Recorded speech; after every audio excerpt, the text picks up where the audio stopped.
Alice was beginning to get very tired of sitting by her sister on the bank, and of having nothing to do.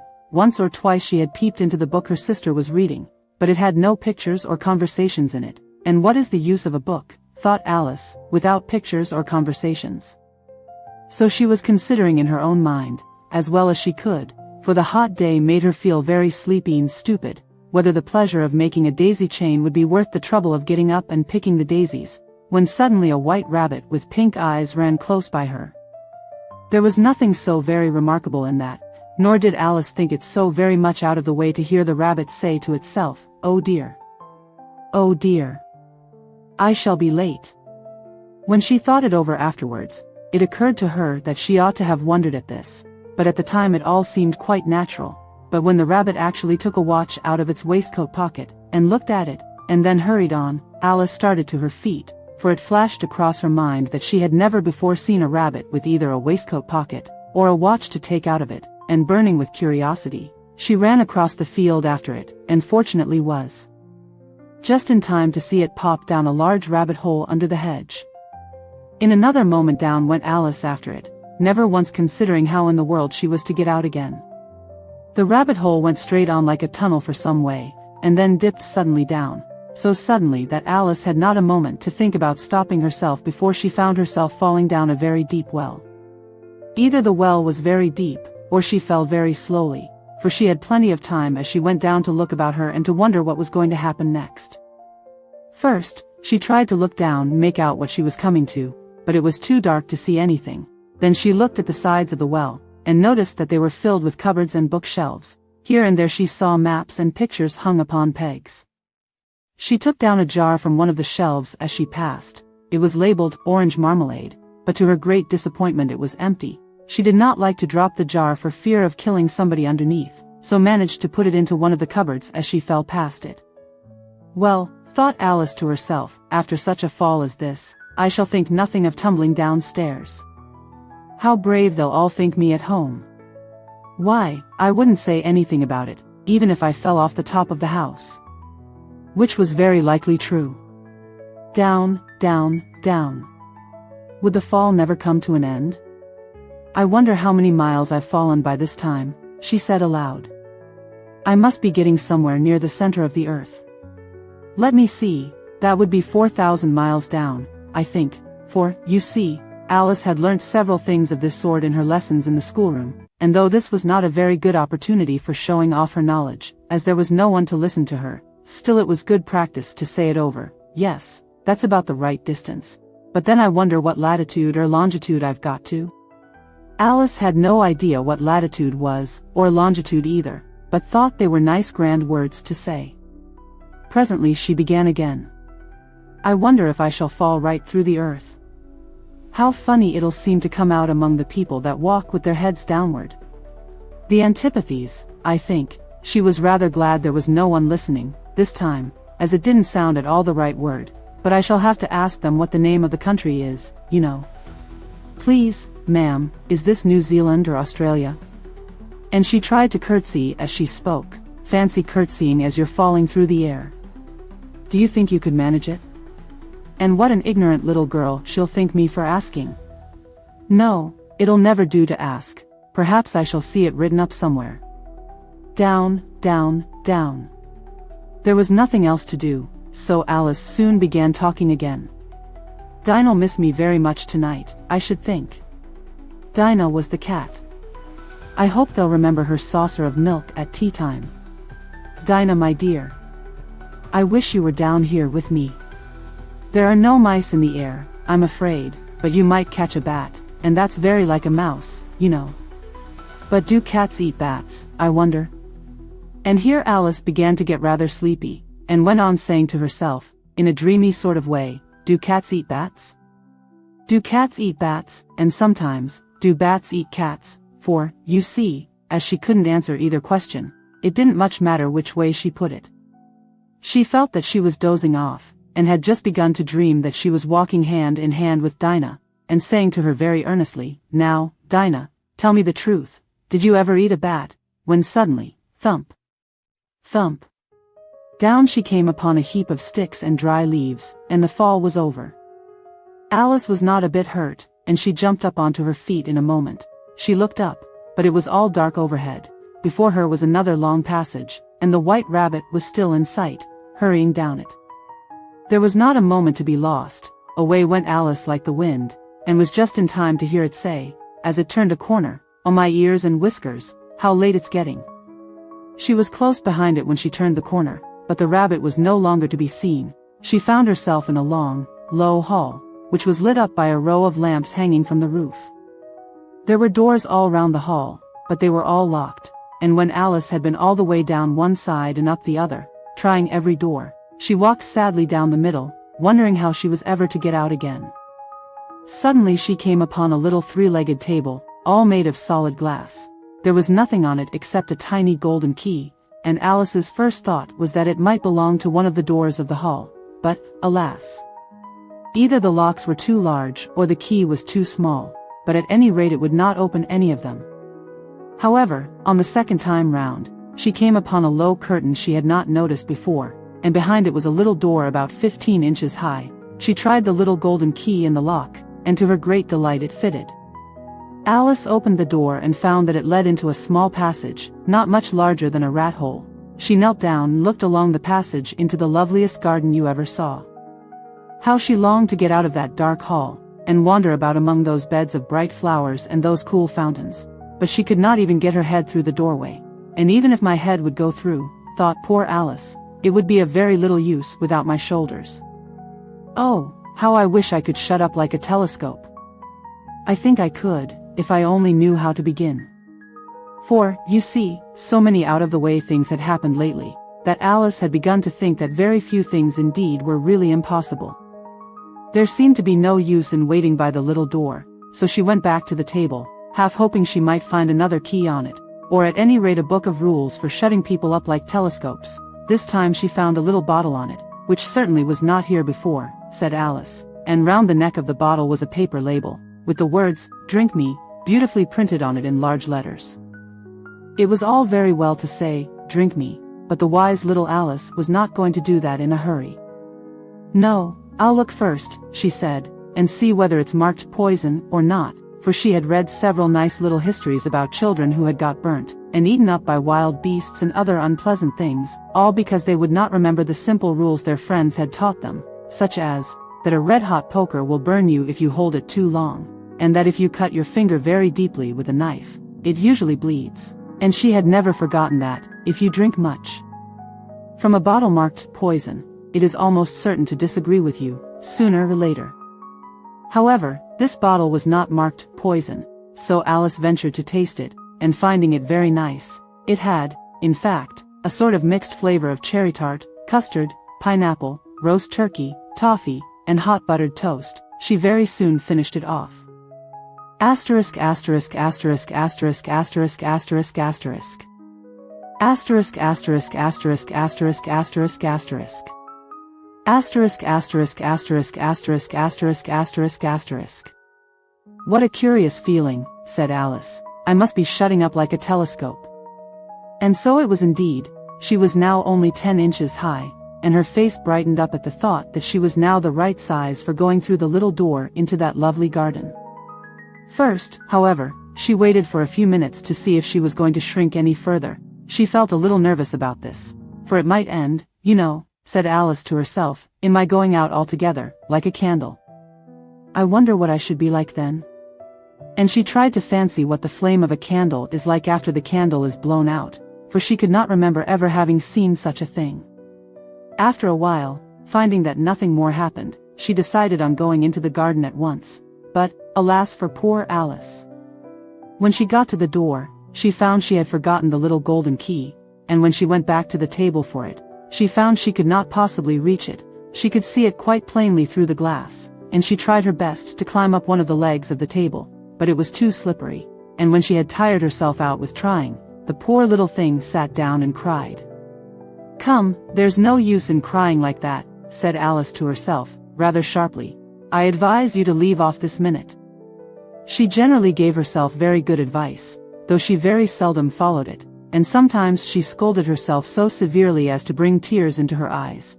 and once she remembered trying to box her own ears for having cheated herself in a game of croquet she was playing against herself, for this curious child was very fond of pretending to be two people. But it's no use now, thought poor Alice, to pretend to be two people. Why, there's hardly enough of me left to make one respectable person. Soon her eye fell on a little glass box that was lying under the table. She opened it, and found in it a very small cake, on which the words, "Eat me," were beautifully marked in currants. "Well, I'll eat it," said Alice, "and if it makes me grow larger, I can reach the key, and if it makes me grow smaller, I can creep under the door, so either way I'll get into the garden, and I don't care which happens." She ate a little bit, and said anxiously to herself, "Which way? Which way?" holding her hand on the top of her head to feel which way it was growing, and she was quite surprised to find that she remained the same size. To be sure, this generally happens when one eats cake, but Alice had got so much into the way of expecting nothing but out-of-the-way things to happen, that it seemed quite dull and stupid for life to go on in the common way. So she set to work, and very soon finished off the cake. "Curiouser and curiouser," cried Alice. She was so much surprised that for the moment she quite forgot how to speak good English. "Now I'm opening out like the largest telescope that ever was. Goodbye, feet." For when she looked down at her feet, they seemed to be almost out of sight, they were getting so far off. "Oh, my poor little feet, I wonder who will put on your shoes and stockings for you now, dears? I'm sure I shan't be able. I shall be a great deal too far off to trouble myself about you. You must manage the best way you can. But I must be kind to them," thought Alice, "or perhaps they won't walk the way I want to go. Let me see, I'll give them a new pair of boots every Christmas." And she went on planning to herself how she would manage it. "They must go by the carrier," she thought, "and how funny it'll seem, sending presents to one's own feet. And how odd the directions will look. Alice's right foot, ESQ. Hearthrug. Near the fender. With Alice's love. Oh dear, what nonsense I'm talking." Just then her head struck against the roof of the hall. In fact, she was now more than 9 feet high, and she at once took up the little golden key and hurried off to the garden door. Poor Alice. It was as much as she could do, lying down on one side, to look through into the garden with one eye, but to get through was more hopeless than ever. She sat down and began to cry again. "You ought to be ashamed of yourself," said Alice. "A great girl like you," she might well say this, "to go on crying in this way. Stop this moment, I tell you." But she went on all the same, shedding gallons of tears, until there was a large pool all round her, about 4 inches deep and reaching half down the hall. After a time she heard a little pattering of feet in the distance, and she hastily dried her eyes to see what was coming. It was the White Rabbit returning, splendidly dressed, with a pair of white kid gloves in one hand and a large fan in the other. He came trotting along in a great hurry, muttering to himself as he came, "Oh, the Duchess, the Duchess. Oh, won't she be savage if I've kept her waiting?" Alice felt so desperate that she was ready to ask help of anyone, so, when the rabbit came near her, she began, in a low, timid voice, "If you please, sir." The rabbit started violently, dropped the white kid gloves and the fan, and scurried away into the darkness as hard as he could go. Alice took up the fan and gloves, and, as the hall was very hot, she kept fanning herself all the time she went on talking, "Dear, dear. How queer everything is today. And yesterday things went on just as usual. I wonder if I've been changed in the night. Let me think, was I the same when I got up this morning? I almost think I can remember feeling a little different. But if I'm not the same, the next question is, who in the world am I? Ah, that's the great puzzle." And she began thinking over all the children she knew that were of the same age as herself, to see if she could have been changed for any of them. "I'm sure I'm not Ada," she said, "for her hair goes in such long ringlets, and mine doesn't go in ringlets at all, and I'm sure I can't be Mabel, for I know all sorts of things, and she, oh, she knows such a very little. Besides, she's she, and I'm I, and, oh dear, how puzzling it all is. I'll try if I know all the things I used to know. Let me see, 4 times 5 is 12, and 4 times 6 is 13, and 4 times 7 is, oh dear. I shall never get to 20 at that rate. However, the multiplication table doesn't signify. Let's try geography. London is the capital of Paris, and Paris is the capital of Rome, and Rome, no, that's all wrong, I'm certain. I must have been changed for Mabel. I'll try and say, how doth the little, and she crossed her hands on her lap as if she were saying lessons, and began to repeat it, but her voice sounded hoarse and strange, and the words did not come the same as they used to do. How doth the little crocodile improve his shining tail, and pour the waters of the Nile on every golden scale? How cheerfully he seems to grin, how neatly spread his claws, and welcome little fishes in, with gently smiling jaws. I'm sure those are not the right words, said poor Alice, and her eyes filled with tears again as she went on. I must be Mabel after all, and I shall have to go and live in that poky little house, and have next to no toys to play with, and oh, ever so many lessons to learn. No, I've made up my mind about it. If I'm Mabel, I'll stay down here. It'll be no use their putting their heads down and saying, come up again, dear. I shall only look up and say, who am I then? Tell me that first, and then, if I like being that person, I'll come up. If not, I'll stay down here till I'm somebody else. But, oh dear, cried Alice, with a sudden burst of tears, I do wish they would put their heads down. I am so very tired of being all alone here. As she said this, she looked down at her hands, and was surprised to see that she had put on one of the rabbit's little white kid gloves while she was talking. How can I have done that? She thought. I must be growing small again. She got up and went to the table to measure herself by it, and found that, as nearly as she could guess, she was now about 2 feet high, and was going on shrinking rapidly. She soon found out that the cause of this was the fan she was holding, and she dropped it hastily, just in time to avoid shrinking away altogether. That was a narrow escape, said Alice, a good deal frightened at the sudden change, but very glad to find herself still in existence. And now for the garden, and she ran with all speed back to the little door, but, alas! The little door was shut again, and the little golden key was lying on the glass table as before, and things are worse than ever, thought the poor child, for I never was so small as this before, never. And I declare it's too bad, that it is. As she said these words her foot slipped, and in another moment, splash! She was up to her chin in salt water. Her first idea was that she had somehow fallen into the sea, and in that case I can go back by railway, she said to herself. Alice had been to the seaside once in her life, and had come to the general conclusion, that wherever you go to on the English coast you find a number of bathing machines in the sea, some children digging in the sand with wooden spades, then a row of lodging houses, and behind them a railway station. However, she soon made out that she was in the pool of tears which she had wept when she was 9 feet high. I wish I hadn't cried so much, said Alice, as she swam about, trying to find her way out. I shall be punished for it now, I suppose, by being drowned in my own tears. That will be a queer thing, to be sure. However, everything is queer today. Just then she heard something splashing about in the pool a little way off, and she swam nearer to make out what it was. At first she thought it must be a walrus or hippopotamus, but then she remembered how small she was now, and she soon made out that it was only a mouse that had slipped in like herself. Would it be of any use, now, thought Alice, to speak to this mouse? Everything is so out of the way down here, that I should think very likely it can talk. At any rate, there's no harm in trying. So she began, "Oh mouse, do you know the way out of this pool?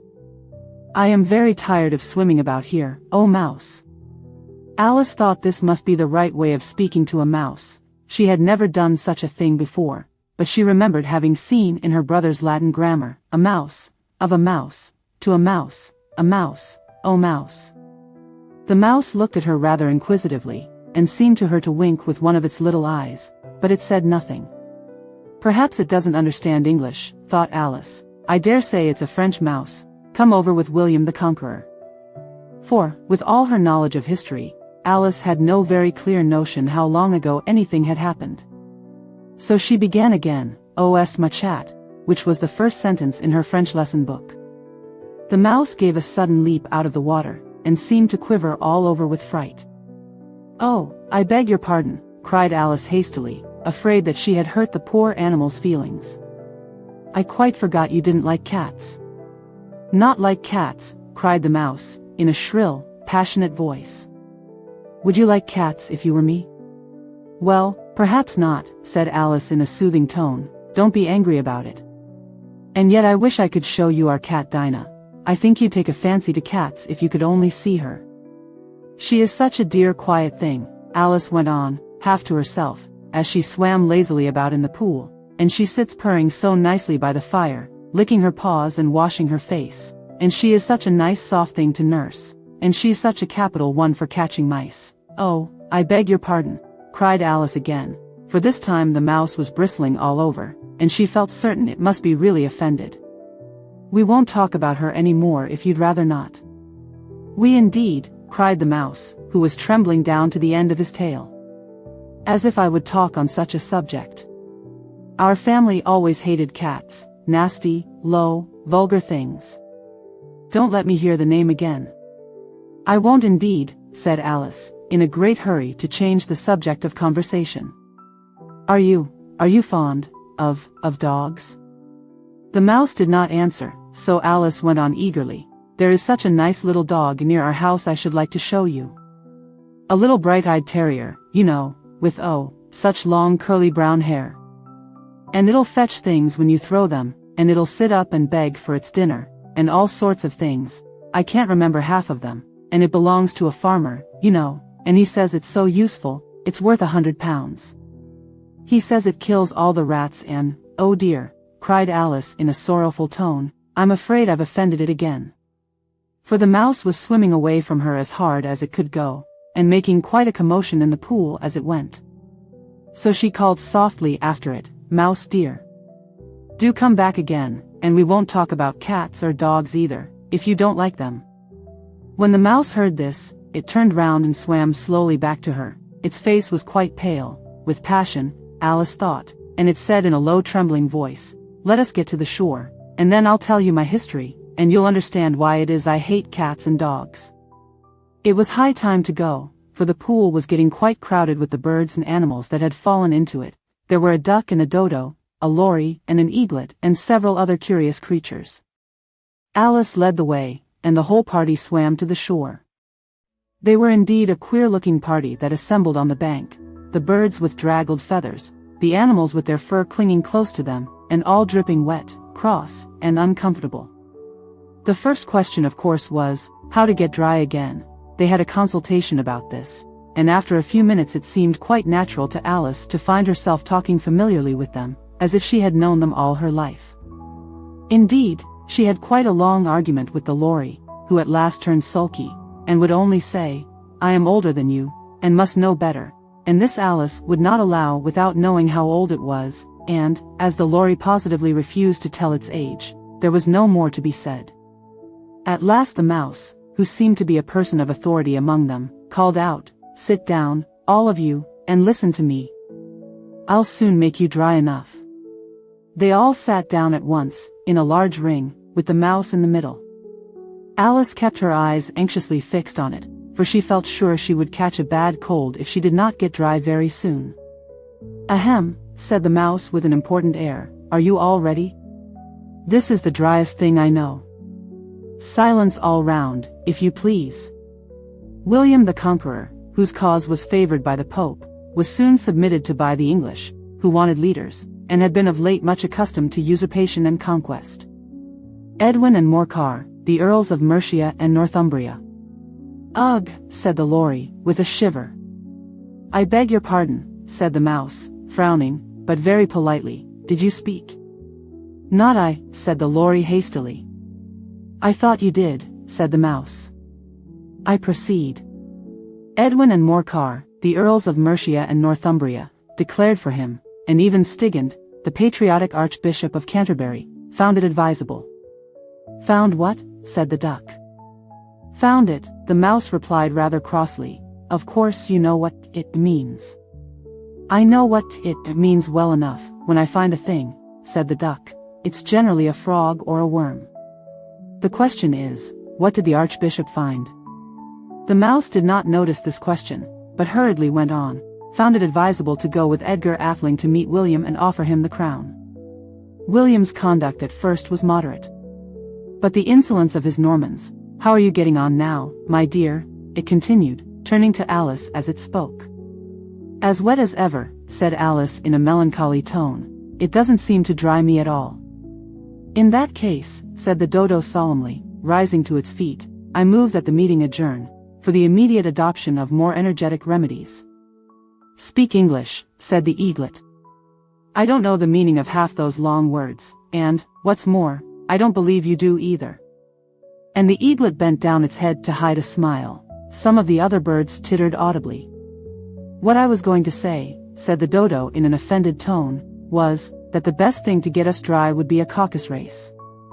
"What is a caucus race?" said Alice.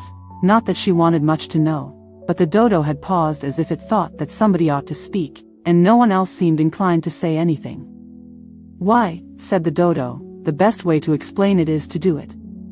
And, as you might like to try the thing yourself, some winter day, I will tell you how the dodo managed it. First it marked out a race course, in a sort of circle, the exact shape doesn't matter, it said, and then all the party were placed along the course, here and there. There was no 1, 2, 3, and away, but they began running when they liked, and left off when they liked, so that it was not easy to know when the race was over. However, when they had been running half an hour or so, and were quite dry again, the dodo suddenly called out, 'The race is over,' and they all crowded round it, panting, and asking, 'But who has won?' This question the dodo could not answer without a great deal of thought, and it sat for a long time with one finger pressed upon its forehead, the position in which you usually see Shakespeare, in the pictures of him, while the rest waited in silence. At last the dodo said, 'Everybody has won, and all must have prizes.' 'But who is to give the prizes?' quite a chorus of voices asked. 'Why, she, of course,' said the dodo, pointing to Alice with one finger, and the whole party at once crowded round her, calling out in a confused way, 'Prizes! Prizes!' Alice had no idea what to do, and in despair she put her hand in her pocket, and pulled out a box of comfits. Luckily the salt water had not got into it, and handed them round as prizes. There was exactly one apiece, all round. 'But she must have a prize herself, you know,' said the mouse. 'Of course,' the dodo replied very gravely. 'What else have you got in your pocket?' he went on, turning to Alice. 'Only a thimble,' said Alice sadly. 'Hand it over here,' said the dodo. Then they all crowded round her once more, while the dodo solemnly presented the thimble, saying, 'We beg your acceptance of this elegant thimble,' and, when it had finished this short speech, they all cheered. Alice thought the whole thing very absurd, but they all looked so grave that she did not dare to laugh, and, as she could not think of anything to say, she simply bowed, and took the thimble, looking as solemn as she could. The next thing was to eat the comfits. This caused some noise and confusion, as the large birds complained that they could not taste theirs, and the small ones choked and had to be patted on the back. However, it was over at last, and they sat down again in a ring, and begged the mouse to tell them something more. "You promised to tell me your history, you know," said Alice, "and why it is you hate C and D," she added in a whisper, half afraid that it would be offended again. "Mine is a long and a sad tale," said the mouse, turning to Alice, and sighing. "It is a long tale, certainly," said Alice, looking down with wonder at the mouse's tail, "but why do you call it sad?" And she kept on puzzling about it while the mouse was speaking, so that her idea of the tale was something like this. Fury said to a mouse, that he met in the house. "Let us both go to law, I will prosecute. You. Come. I'll take no denial, we must have a trial, for really this morning I've nothing to do," said the mouse to the cur, "such a trial, dear sir, with no jury or judge, would be wasting our breath. I'll be judge, I'll be jury, said cunning old fury. I'll try the whole cause and condemn you to death. You are not attending, said the mouse to Alice severely. What are you thinking of? I beg your pardon, said Alice very humbly. You had got to the fifth bend, I think? I had not, cried the mouse, sharply and very angrily. A knot, said Alice, always ready to make herself useful, and looking anxiously about her. Oh, do let me help to undo it. I shall do nothing of the sort, said the mouse, getting up and walking away. You insult me by talking such nonsense. I didn't mean it, pleaded poor Alice. But you're so easily offended, you know. What a pity it wouldn't stay, sighed the lorry, as soon as it was quite out of sight, and an old crab took the opportunity of saying to her daughter, Ah, my dear, let this be a lesson to you never to lose your temper. Hold your tongue, ma, said the young crab, a little snappishly. You're enough to try the patience of an oyster. I wish I had our Dinah here, I know I do, said Alice aloud, addressing nobody in particular. She'd soon fetch it back. And who is Dinah, if I might venture to ask the question, said the lorry. Alice replied eagerly, for she was always ready to talk about her pet. Dinah's our cat.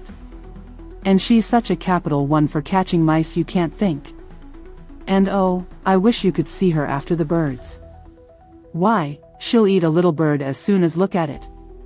This speech caused a remarkable sensation among the party.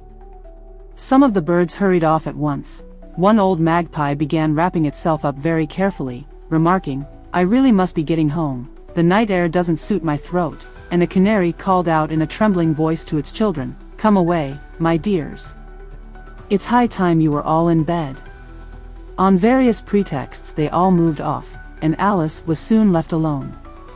I wish I hadn't mentioned Dinah, she said to herself in a melancholy tone. Nobody seems to like her, down here, and I'm sure she's the best cat in the world.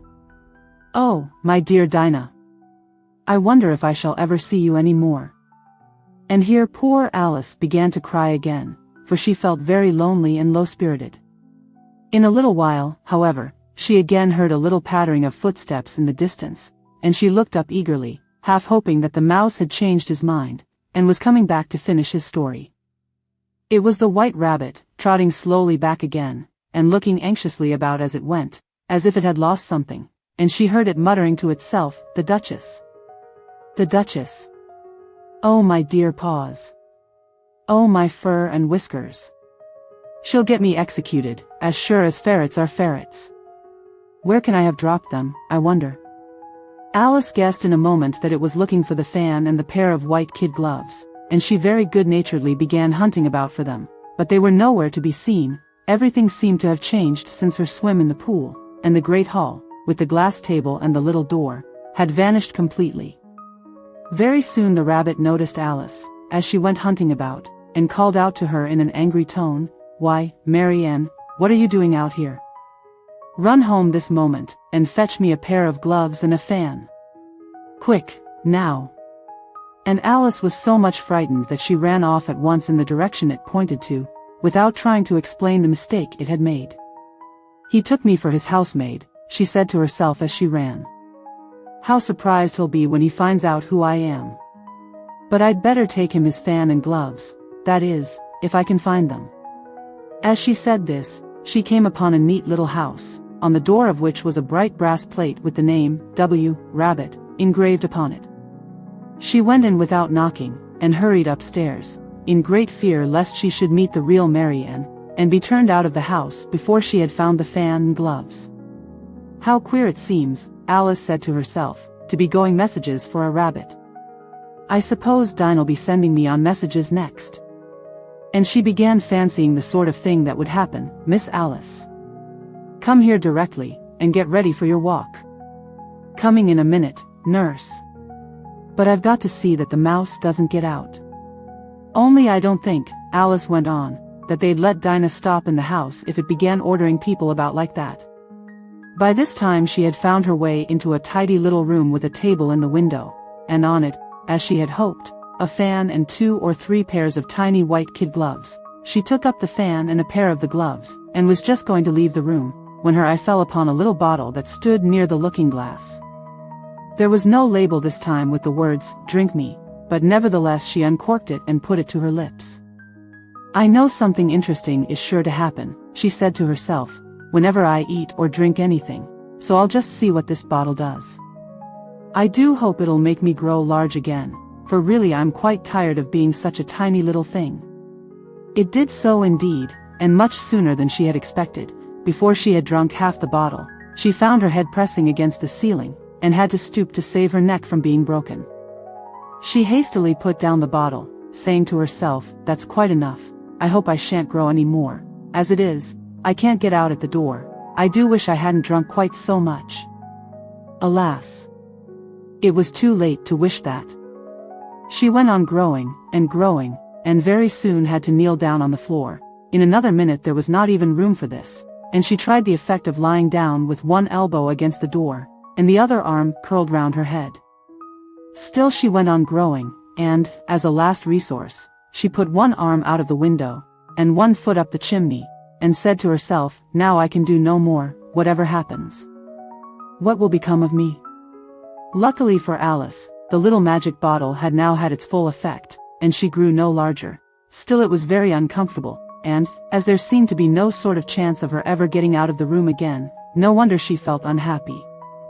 It was much pleasanter at home, thought poor Alice, when one wasn't always growing larger and smaller, and being ordered about by mice and rabbits. "I almost wish I hadn't gone down that rabbit hole, and yet, it's rather curious, you know, this sort of life. I do wonder what can have happened to me.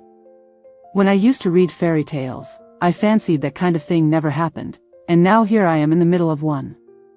There ought to be a book written about me, that there ought. And when I grow up, I'll write one, but I'm grown up now," she added in a sorrowful tone. "At least there's no room to grow up any more here. But then," thought Alice, "shall I never get any older than I am now? That'll be a comfort, one way, never to be an old woman, but then, always to have lessons to learn. Oh, I shouldn't like that." "Oh, you foolish Alice," she answered herself. "How can you learn lessons in here? Why, there's hardly room for you, and no room at all for any lesson books." And so she went on, taking first one side and then the other, and making quite a conversation of it altogether. But after a few minutes she heard a voice outside, and stopped to listen. "Mary Ann. Mary Ann," said the voice. "Fetch me my gloves this moment." Then came a little pattering of feet on the stairs. Alice knew it was the rabbit coming to look for her, and she trembled till she shook the house, quite forgetting that she was now about 1,000 times as large as the rabbit, and had no reason to be afraid of it.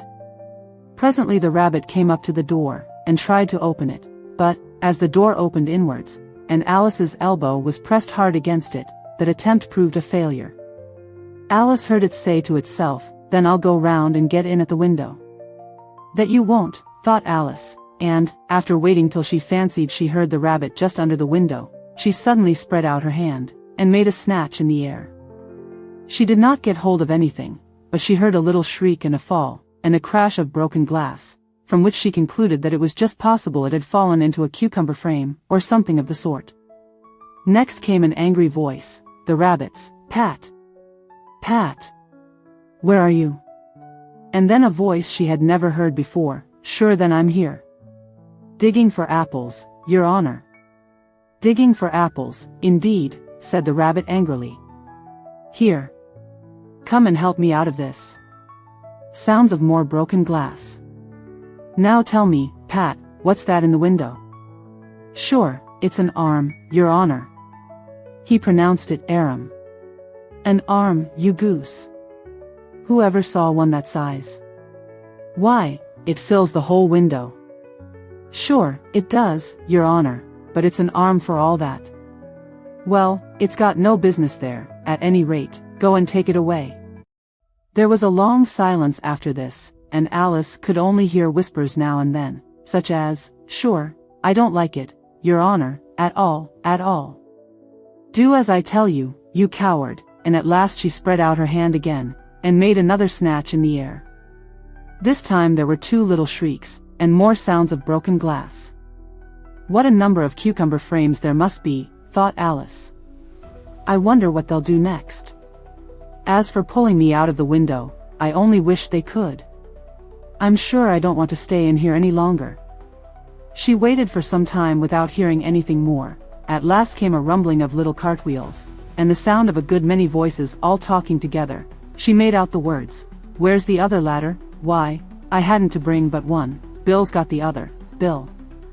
Fetch it here, lad, here, put 'em up at this corner. No, tie 'em together first. They don't reach half high enough yet, oh.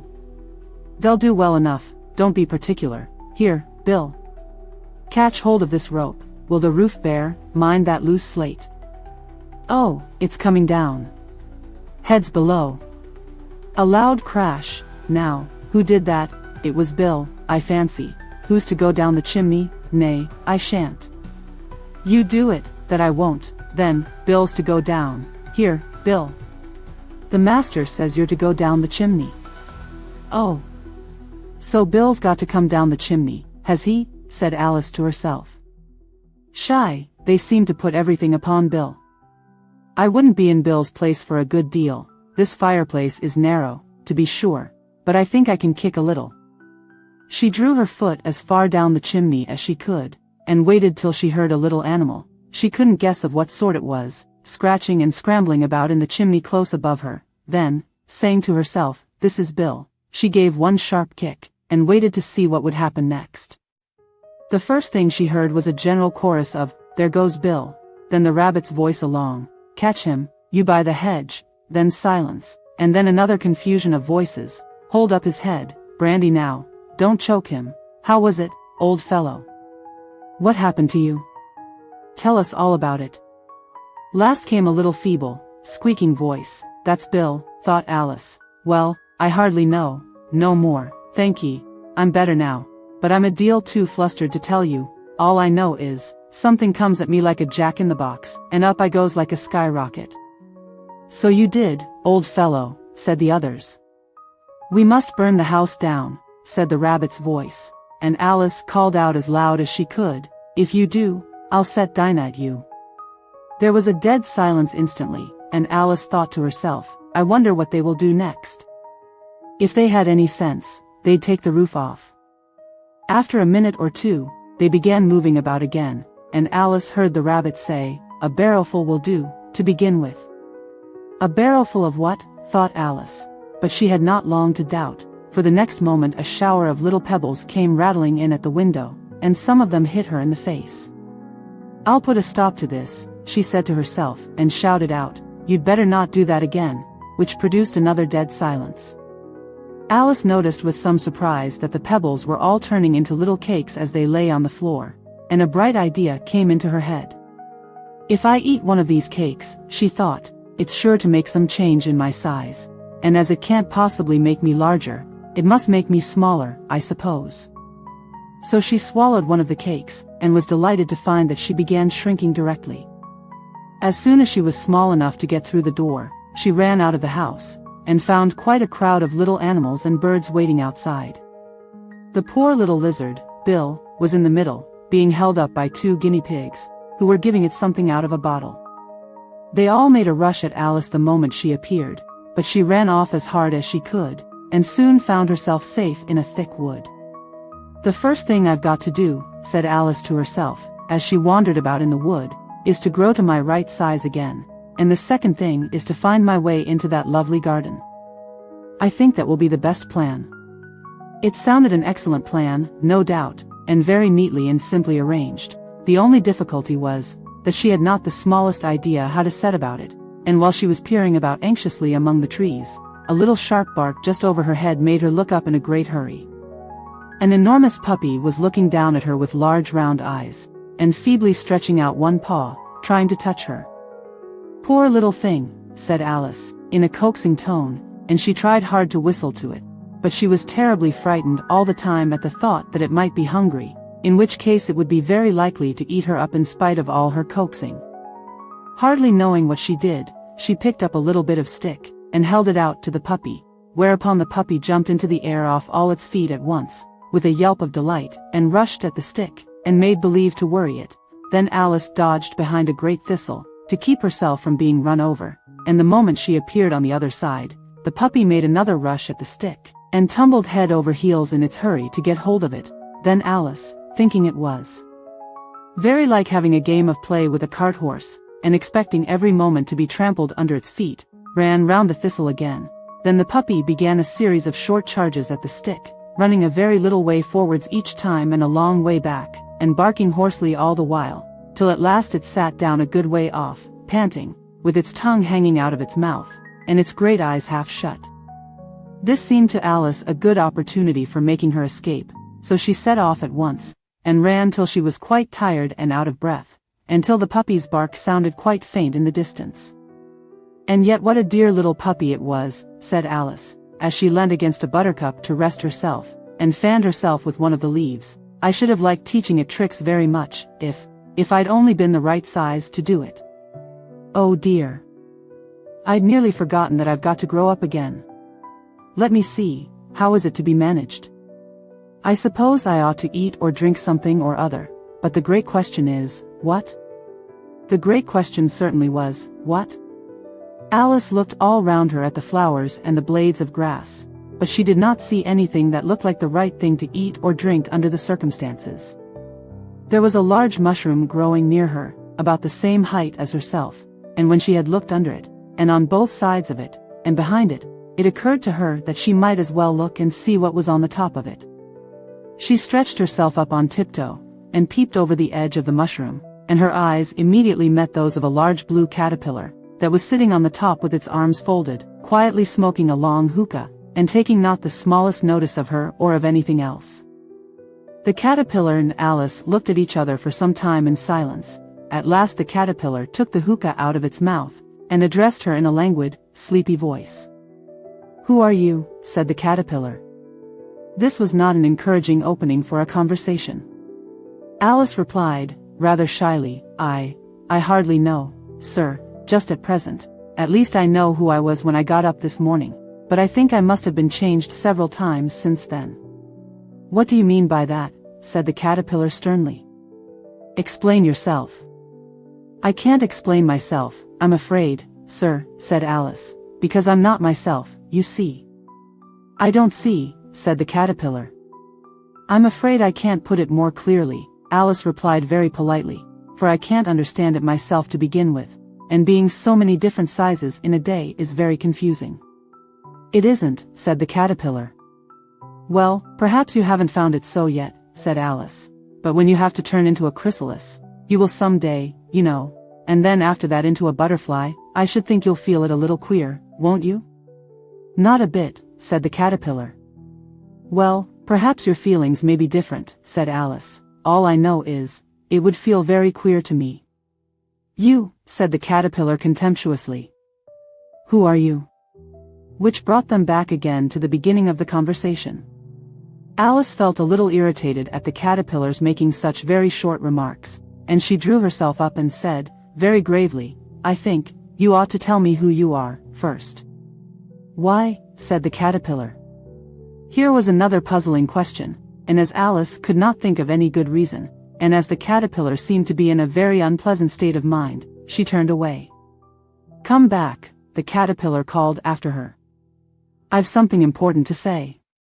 This sounded promising. Certainly, Alice turned and came back again. "Keep your temper," said the caterpillar. "Is that all?" said Alice, swallowing down her anger as well as she could. "No," said the caterpillar. Alice thought she might as well wait, as she had nothing else to do, and perhaps after all it might tell her something worth hearing. For some minutes it puffed away without speaking, but at last it unfolded its arms, took the hookah out of its mouth again, and said, "So you think you're changed, do you?" "I'm afraid I am, sir," said Alice. "I can't remember things as I used, and I don't keep the same size for 10 minutes together." "Can't remember what things?" said the caterpillar. "Well, I've tried to say, how doth the little busy bee, but it all came different. Alice replied in a very melancholy voice. "Repeat, you are old, Father William," said the caterpillar. Alice folded her hands, and began. "You are old, Father William," the young man said. "And your hair has become very white. And yet you incessantly stand on your head. Do you think, at your age, it is right?" "In my youth," Father William replied to his son, "I feared it might injure the brain.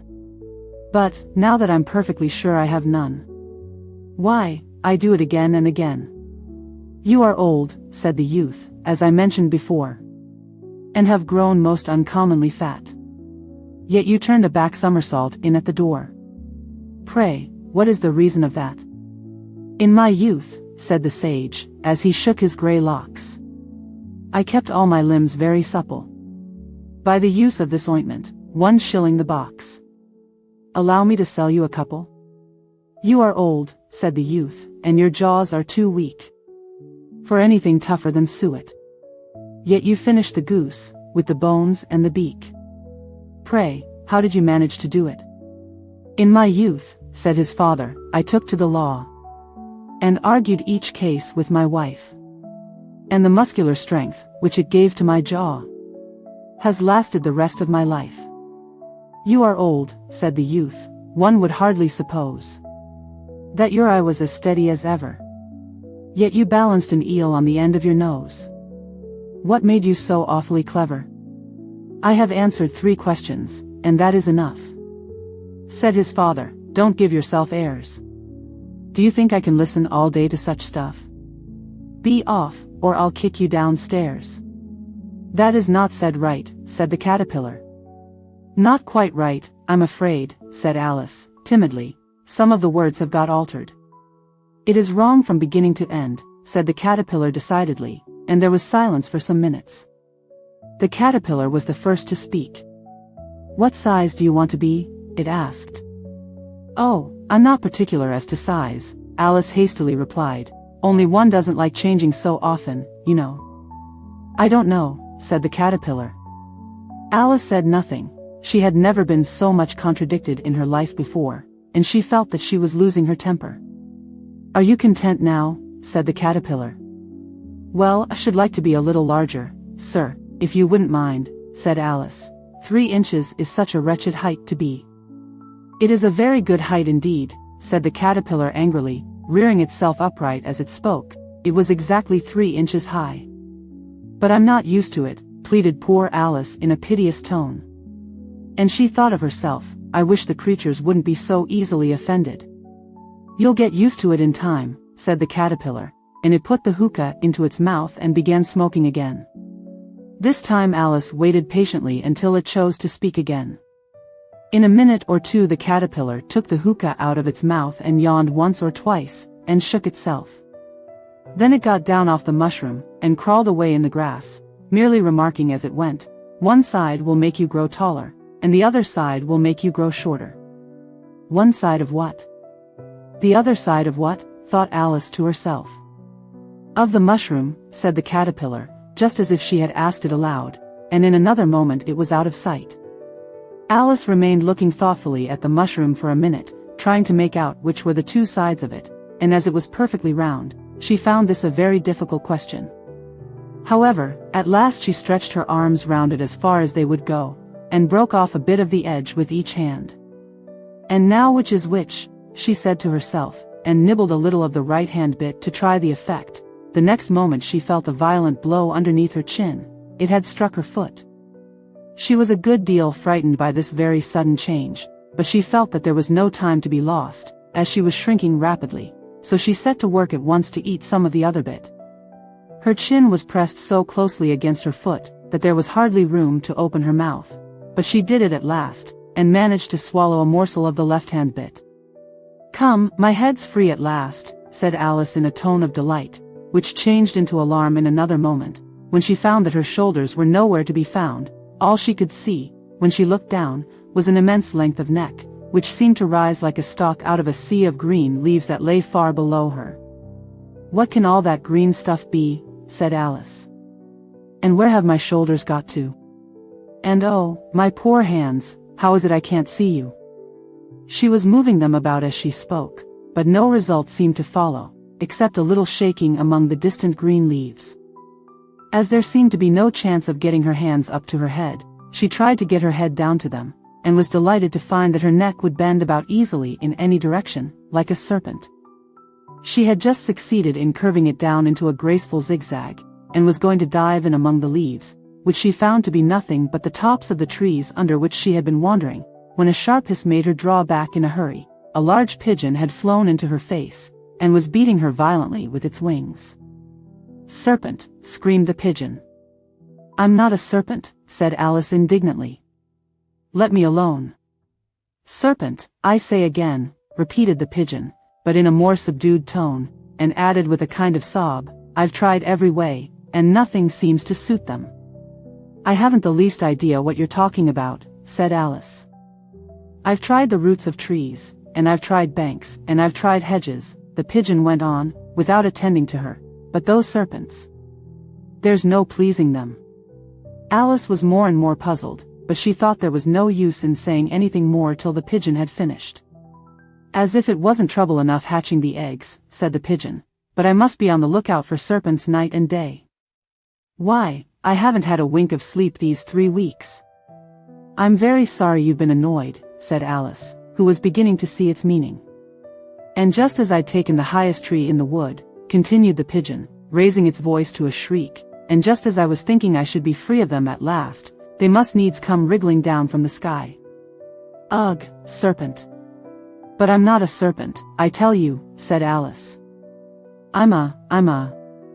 "Well, what are you?" said the pigeon. "I can see you're trying to invent something." I'm a little girl," said Alice, rather doubtfully, as she remembered the number of changes she had gone through that day. "A likely story indeed," said the pigeon in a tone of the deepest contempt.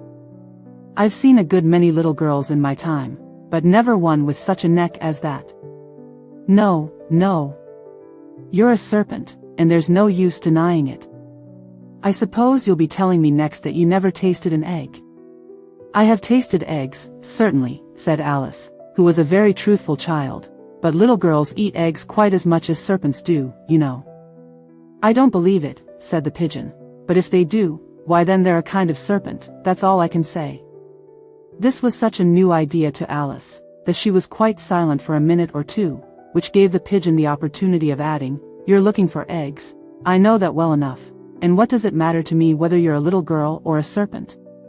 "It matters a good deal to me," said Alice hastily, "but I'm not looking for eggs, as it happens, and if I was, I shouldn't want yours. I don't like them raw." "Well, be off, then," said the pigeon in a sulky tone, as it settled down again into its nest. Alice crouched down among the trees as well as she could, for her neck kept getting entangled among the branches, and every now and then she had to stop and untwist it. After a while she remembered that she still held the pieces of mushroom in her hands, and she set to work very carefully, nibbling first at one and then at the other, and growing sometimes taller and sometimes shorter, until she had succeeded in bringing herself down to her usual height. It was so long since she had been anything near the right size, that it felt quite strange at first, but she got used to it in a few minutes, and began talking to herself, as usual. "Come, there's half my plan done now. How puzzling all these changes are. I'm never sure what I'm going to be, from one minute to another. However, I've got back to my right size. The next thing is, to get into that beautiful garden. How is that to be done, I wonder?" As she said this, she came suddenly upon an open place, with a little house in it about 4 feet high. "Whoever lives there," thought Alice, "it'll never do to come upon them this size. Why, I should frighten them out of their wits." So she began nibbling at the right-hand bit again, and did not venture to go near the house till she had brought herself down to 9 inches high. For a minute or two she stood looking at the house, and wondering what to do next, when suddenly a footman in livery came running out of the wood. She considered him to be a footman because he was in livery, otherwise, judging by his face only, she would have called him a fish, and rapped loudly at the door with his knuckles. It was opened by another footman in livery, with a round face, and large eyes like a frog, and both footmen, Alice noticed, had powdered hair that curled all over their heads. She felt very curious to know what it was all about, and crept a little way out of the wood to listen. The fish footman began by producing from under his arm a great letter, nearly as large as himself, and this he handed over to the other, saying, in a solemn tone, "For the Duchess. An invitation from the Queen to play croquet." The frog footman repeated, in the same solemn tone, only changing the order of the words a little, "From the Queen. An invitation for the Duchess to play croquet." Then they both bowed low, and their curls got entangled together. Alice laughed so much at this, that she had to run back into the wood for fear of their hearing her, and when she next peeped out, the fish footman was gone, and the other was sitting on the ground near the door, staring stupidly up into the sky. Alice went timidly up to the door, and knocked. "There's no sort of use in knocking," said the footman, "and that for 2 reasons. First, because I'm on the same side of the door as you are. Secondly, because they're making such a noise inside, no one could possibly hear you." And certainly there was a most extraordinary noise going on within, a constant howling and sneezing, and every now and then a great crash, as if a dish or kettle had been broken to pieces. "Please, then," said Alice, "how am I to get in?" "There might be some sense in your knocking," the footman went on without attending to her, "if we had the door between us. For instance, if you were inside, you might knock, and I could let you out, you know." He was looking up into the sky all the time he was speaking, and this Alice thought decidedly uncivil. "But perhaps he can't help it," she said to herself, "his eyes are so very nearly at the top of his head. But at any rate he might answer questions. How am I to get in?" she repeated, aloud. "I shall sit here," the footman remarked, "till tomorrow." At this moment the door of the house opened, and a large plate came skimming out, straight at the footman's head. It just grazed his nose, and broke to pieces against one of the trees behind him. "Or next day, maybe," the footman continued in the same tone, exactly as if nothing had happened. "How am I to get in?" asked Alice again, in a louder tone. "Are you to get in at all?" said the footman. "That's the first question, you know." It was, no doubt, only Alice did not like to be told so. "It's really dreadful," she muttered to herself, "the way all the creatures argue. It's enough to drive one crazy." The footman seemed to think this a good opportunity for repeating his remark, with variations. "I shall sit here," he said, on and off, "for days and days." "But what am I to do?" said Alice. "Anything you like," said the footman, and began whistling. "Oh, there's no use in talking to him," said Alice desperately, "he's perfectly idiotic." And she opened the door and went in. The door led right into a large kitchen, which was full of smoke from one end to the other. The Duchess was sitting on a 3-legged stool in the middle, nursing a baby. The cook was leaning over the fire, stirring a large cauldron which seemed to be full of soup. "There's certainly too much pepper in that soup," Alice said to herself, as well as she could for sneezing. There was certainly too much of it in the air. Even the Duchess sneezed occasionally, and as for the baby, it was sneezing and howling alternately without a moment's pause. The only things in the kitchen that did not sneeze were the cook, and a large cat which was sitting on the hearth and grinning from ear to ear. "Please would you tell me," said Alice, a little timidly, for she was not quite sure whether it was good manners for her to speak first, "why your cat grins like that?" "It's a Cheshire Cat," said the Duchess, "and that's why." "Pig." She said the last word with such sudden violence that Alice quite jumped, but she saw in another moment that it was addressed to the baby, and not to her, so she took courage, and went on again. "I didn't know that Cheshire Cats always grinned. In fact, I didn't know that cats could grin." "They all can," said the Duchess, "and most of them do." "I don't know of any that do," Alice said very politely, feeling quite pleased to have got into a conversation. "You don't know much," said the Duchess, "and that's a fact." Alice did not at all like the tone of this remark, and thought it would be as well to introduce some other subject of conversation. While she was trying to fix on one, the cook took the cauldron of soup off the fire, and at once set to work throwing everything within her reach at the Duchess and the baby. The fire irons came first, then followed a shower of saucepans, plates, and dishes. The Duchess took no notice of them even when they hit her, and the baby was howling so much already, that it was quite impossible to say whether the blows hurt it or not. "Oh, please mind what you're doing," cried Alice, jumping up and down in an agony of terror. "Oh, there goes his precious nose," as an unusually large saucepan flew close by it, and very nearly carried it off. "If everybody minded their own business," the Duchess said in a hoarse growl, "the world would go round a deal faster than it does." "Which would not be an advantage," said Alice, who felt very glad to get an opportunity of showing off a little of her knowledge. "Just think of what work it would make with the day and night. You see, the Earth takes 24 hours to turn round on its axis." "Talking of axes," said the Duchess, "chop off her head." Alice glanced rather anxiously at the cook, to see if she meant to take the hint, but the cook was busily stirring the soup, and seemed not to be listening, so she went on again. 24 hours, I think, or is it 12? "Oh, don't bother me," said the Duchess, "I never could abide figures."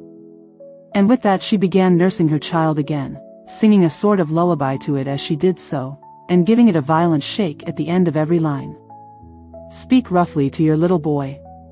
And beat him when he sneezes. He only does it to annoy.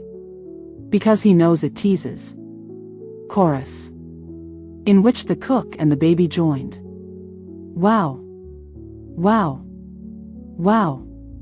While the Duchess sang the second verse of the song, she kept tossing the baby violently up and down, and the poor little thing howled so, that Alice could hardly hear the words. "I speak severely to my boy. I beat him when he sneezes. For he can thoroughly enjoy the pepper when chorus. Wow! Wow! Wow! Here. You may nurse it a bit, if you like," the Duchess said to Alice, flinging the baby at her as she spoke. "I must go and get ready to play croquet with the Queen," and she hurried out of the room. The cook threw a frying pan after her as she went out, but it just missed her. Alice caught the baby with some difficulty, as it was a queer-shaped little creature, and held out its arms and legs in all directions, just like a starfish, thought Alice. The poor little thing was snorting like a steam engine when she caught it, and kept doubling itself up and straightening itself out again, so that altogether, for the first minute or two, it was as much as she could do to hold it. As soon as she had made out the proper way of nursing it, which was to twist it up into a sort of knot, and then keep tight hold of its right ear and left foot, so as to prevent its undoing itself, she carried it out into the open air. "If I don't take this child away with me," thought Alice, "they're sure to kill it in a day or two. Wouldn't it be murder to leave it behind?" She said the last words out loud, and the little thing grunted in reply. It had left off sneezing by this time. "Don't grunt," said Alice. "That's not at all a proper way of expressing yourself." The baby grunted again, and Alice looked very anxiously into its face to see what was the matter with it. There could be no doubt that it had a very turn-up nose, much more like a snout than a real nose. Also its eyes were getting extremely small for a baby. Altogether Alice did not like the look of the thing at all. But perhaps it was only sobbing, she thought, and looked into its eyes again, to see if there were any tears. No, there were no tears. "If you're going to turn into a pig, my dear," said Alice, seriously, "I'll have nothing more to do with you. Mind now." The poor little thing sobbed again, or grunted, it was impossible to say which, and they went on for some while in silence. Alice was just beginning to think to herself, "Now, what am I to do with this creature when I get it home?" when it grunted again, so violently, that she looked down into its face in some alarm. This time there could be no mistake about it. It was neither more nor less than a pig, and she felt that it would be quite absurd for her to carry it further. So she set the little creature down, and felt quite relieved to see it trot away quietly into the wood. If it had grown up, she said to herself, it would have made a dreadfully ugly child, but it makes rather a handsome pig, I think. And she began thinking over other children she knew, who might do very well as pigs, and was just saying to herself, if one only knew the right way to change them, when she was a little startled by seeing the Cheshire Cat sitting on a bough of a tree a few yards off. The cat only grinned when it saw Alice. It looked good-natured, she thought, still it had very long claws and a great many teeth, so she felt that it ought to be treated with respect. "Cheshire Puss," she began, rather timidly, as she did not at all know whether it would like the name. However, it only grinned a little wider. Come, it's pleased so far, thought Alice, and she went on. Would you tell me, please, which way I ought to go from here? That depends a good deal on where you want to get to, said the cat. I don't much care where, said Alice. Then it doesn't matter which way you go, said the cat. So long as I get somewhere, Alice added as an explanation. Oh, you're sure to do that, said the cat, if you only walk long enough. Alice felt that this could not be denied, so she tried another question. What sort of people live about here? In that direction, the cat said, waving its right paw round, lives a hatter, and in that direction, waving the other paw, lives a March hare. Visit either you like, they're both mad. But I don't want to go among mad people, Alice remarked. Oh, you can't help that, said the cat, we're all mad here. I'm mad. You're mad. How do you know I'm mad, said Alice. You must be, said the cat, or you wouldn't have come here. Alice didn't think that proved it at all. However, she went on, and how do you know that you're mad? To begin with, said the cat, a dog's not mad. You grant that?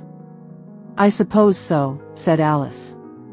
Well, then, the cat went on, you see, a dog growls when it's angry, and wags its tail when it's pleased. Now I growl when I'm pleased, and wag my tail when I'm angry. Therefore I'm mad. I call it purring, not growling, said Alice. Call it what you like, said the cat. Do you play croquet with the Queen today? I should like it very much, said Alice, but I haven't been invited yet. You'll see me there, said the cat, and vanished. Alice was not much surprised at this, she was getting so used to queer things happening. While she was looking at the place where it had been, it suddenly appeared again. By the by, what became of the baby, said the cat. I'd nearly forgotten to ask. It turned into a pig, Alice quietly said, just as if it had come back in a natural way.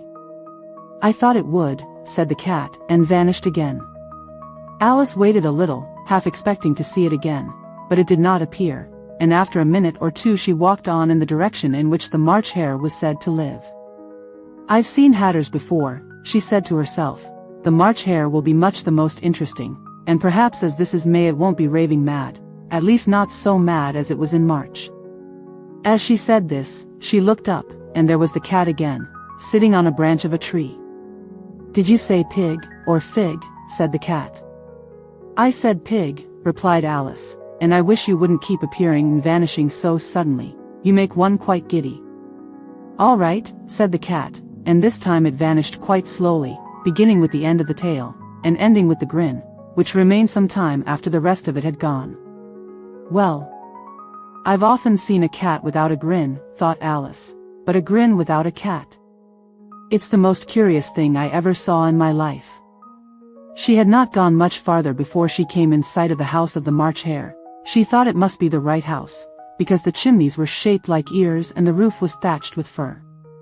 It was so large a house, that she did not like to go nearer till she had nibbled some more of the left-hand bit of mushroom, and raised herself to about 2 feet high. Even then she walked up towards it rather timidly, saying to herself, suppose it should be raving mad after all. I almost wish I'd gone to see the hatter instead. There was a table set out under a tree in front of the house, and the March hare and the hatter were having tea at it. A dormouse was sitting between them, fast asleep, and the other two were using it as a cushion, resting their elbows on it, and talking over its head. Very uncomfortable for the dormouse, thought Alice, only, as it's asleep, I suppose it doesn't mind. The table was a large one, but the three were all crowded together at one corner of it, no room. No room, they cried out when they saw Alice coming. There's plenty of room, said Alice indignantly, and she sat down in a large armchair at one end of the table. Have some wine, the March hare said in an encouraging tone. Alice looked all round the table, but there was nothing on it but tea. I don't see any wine, she remarked. There isn't any, said the March hare. Then it wasn't very civil of you to offer it, said Alice angrily. It wasn't very civil of you to sit down without being invited, said the March hare. I didn't know it was your table, said Alice. It's laid for a great many more than 3. Your hair wants cutting, said the Hatter. He had been looking at Alice for some time with great curiosity, and this was his first speech. "You should learn not to make personal remarks," Alice said with some severity. "It's very rude." The Hatter opened his eyes very wide on hearing this, but all he said was, "Why is a raven like a writing desk?" "Come, we shall have some fun now," thought Alice. "I'm glad they've begun asking riddles. I believe I can guess that," she added aloud. "Do you mean that you think you can find out the answer to it?" said the March Hare. "Exactly so," said Alice. "Then you should say what you mean," the March Hare went on. "I do," Alice hastily replied. At least I mean what I say, that's the same thing, you know." "Not the same thing a bit," said the Hatter. "You might just as well say that, 'I see what I eat' is the same thing as, 'I eat what I see.'" "You might just as well say," added the March Hare, "that, 'I like what I get' is the same thing as, 'I get what I like.'" "You might just as well say," added the Dormouse, who seemed to be talking in his sleep, "that 'I breathe when I sleep' is the same thing as, 'I sleep when I breathe.'" "It is the same thing with you," said the Hatter, and here the conversation dropped, and the party sat silent for a minute, while Alice thought over all she could remember about ravens and writing desks, which wasn't much. The Hatter was the first to break the silence. "What day of the month is it?" he said, turning to Alice. He had taken his watch out of his pocket, and was looking at it uneasily, shaking it every now and then, and holding it to his ear. Alice considered a little, and then said, "The 4th. "2 days wrong," sighed the Hatter. "I told you butter wouldn't suit the works," he added, looking angrily at the March Hare. "It was the best butter," the March Hare meekly replied. "Yes, but some crumbs must have got in as well," the Hatter grumbled. "You shouldn't have put it in with the bread knife." The March Hare took the watch and looked at it gloomily, then he dipped it into his cup of tea, and looked at it again, but he could think of nothing better to say than his first remark, "It was the best butter, you know." Alice had been looking over his shoulder with some curiosity. "What a funny watch," she remarked. "It tells the day of the month, and doesn't tell what o'clock it is." "Why should it?" muttered the Hatter. "Does your watch tell you what year it is?"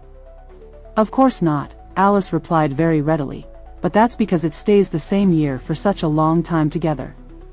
"Which is just the case with mine," said the Hatter. Alice felt dreadfully puzzled. The Hatter's remark seemed to have no sort of meaning in it, and yet it was certainly English. "I don't quite understand you," she said, as politely as she could. "The Dormouse is asleep again," said the Hatter, and he poured a little hot tea upon its nose. The Dormouse shook its head impatiently, and said, without opening its eyes, of course, just what I was going to remark myself." "Have you guessed the riddle yet?" the Hatter said, turning to Alice again. "No, I give it up," Alice replied. "What's the answer?" "I haven't the slightest idea," said the Hatter. "Nor I," said the March Hare. Alice sighed wearily. "I think you might do something better with the time," she said, "than waste it in asking riddles that have no answers." "If you knew time as well as I do," said the Hatter, "you wouldn't talk about wasting it." "It's him." "I don't know what you mean," said Alice. "Of course you don't," the Hatter said, tossing his head contemptuously. "I dare say you never even spoke to time." "Perhaps not," Alice cautiously replied, "but I know I have to beat time when I learn music." "Ah. That accounts for it," said the Hatter. "He won't stand beating. Now, if you only kept on good terms with him, he'd do almost anything you liked with the clock.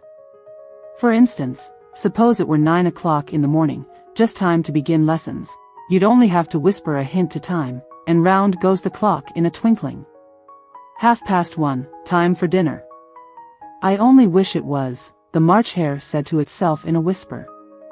"That would be grand, certainly," said Alice thoughtfully, "but then, I shouldn't be hungry for it, you know."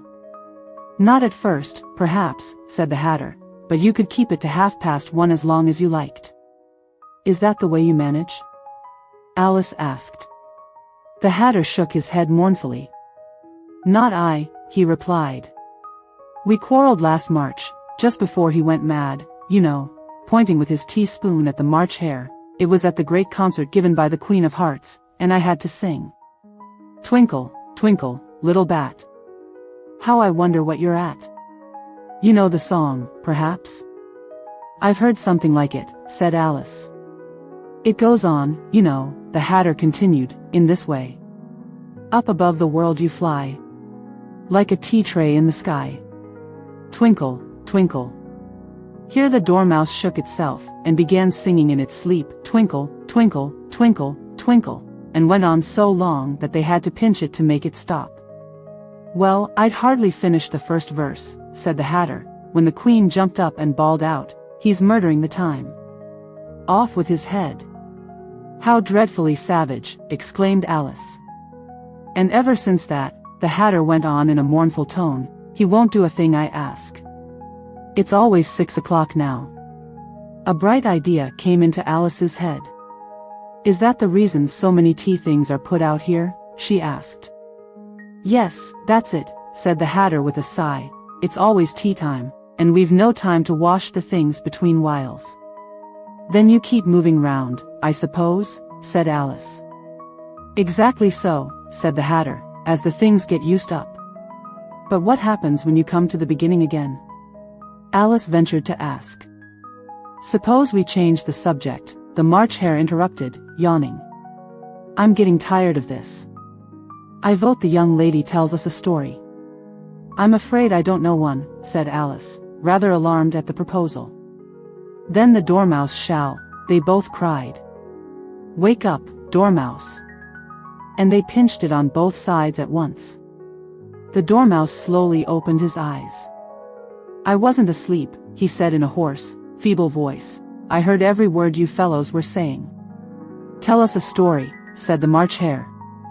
Yes, please do, pleaded Alice.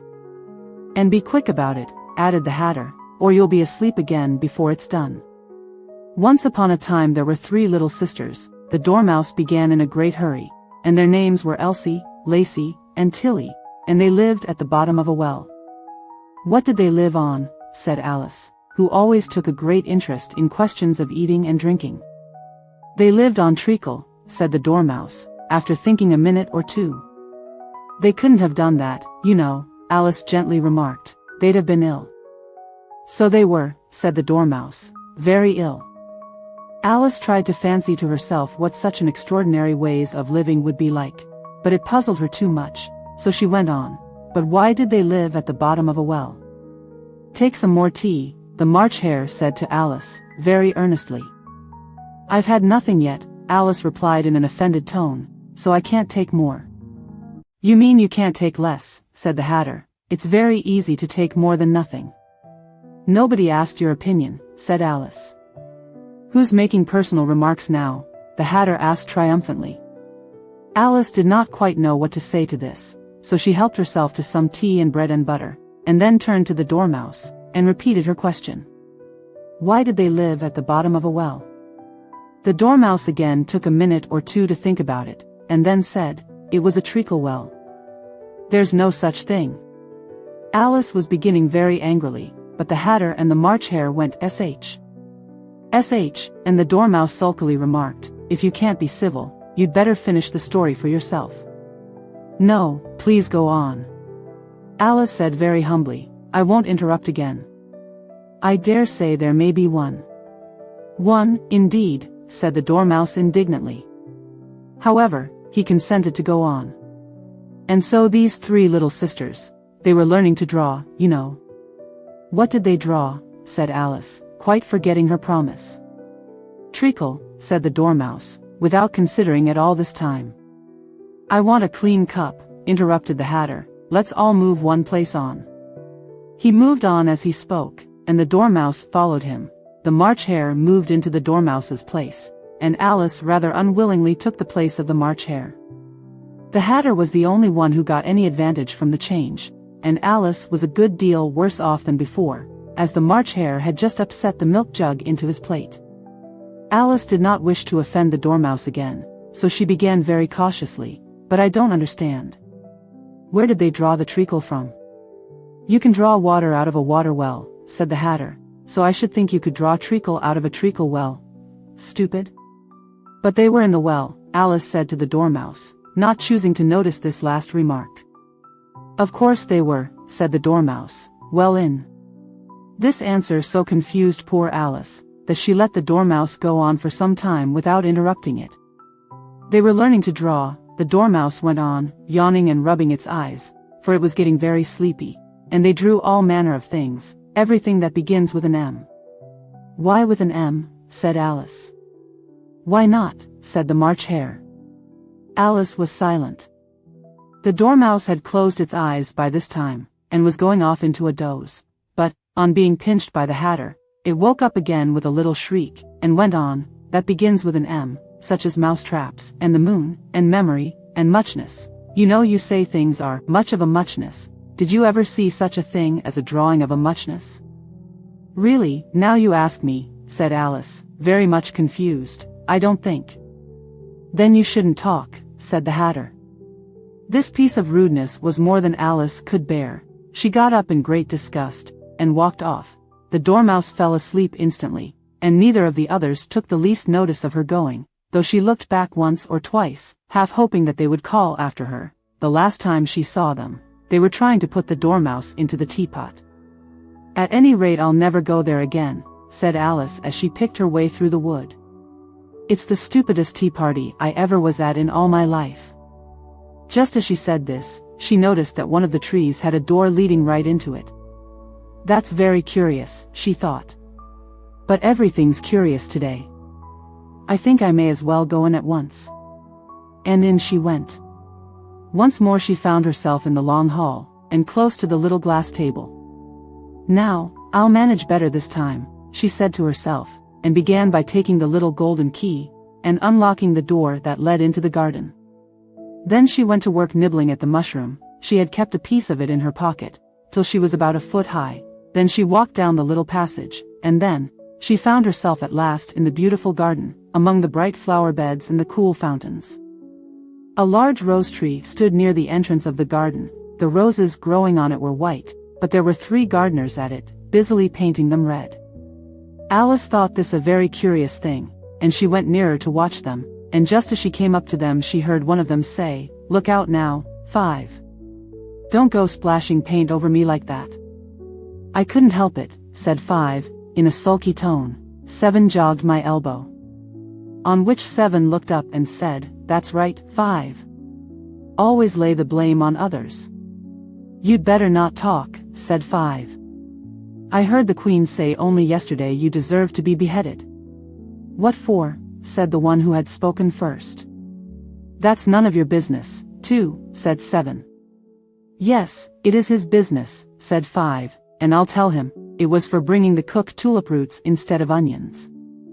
7 flung down his brush, and had just begun, well, of all the unjust things, when his eye chanced to fall upon Alice, as she stood watching them, and he checked himself suddenly. The others looked round also, and all of them bowed low. "Would you tell me," said Alice, a little timidly, "why you are painting those roses?" 5 and 7 said nothing, but looked at 2. 2 began in a low voice, "Why the fact is, you see, miss, this here ought to have been a red rose tree, and we put a white one in by mistake, and if the Queen was to find it out, we should all have our heads cut off, you know. So you see, miss, we're doing our best, afore she comes, to." At this moment 5, who had been anxiously looking across the garden, called out, "The Queen! The Queen!" and the 3 gardeners instantly threw themselves flat upon their faces. There was a sound of many footsteps, and Alice looked round, eager to see the Queen. First came 10 soldiers carrying clubs. These were all shaped like the 3 gardeners, oblong and flat, with their hands and feet at the corners. Next the 10 courtiers. These were ornamented all over with diamonds, and walked 2 and 2, as the soldiers did. After these came the royal children.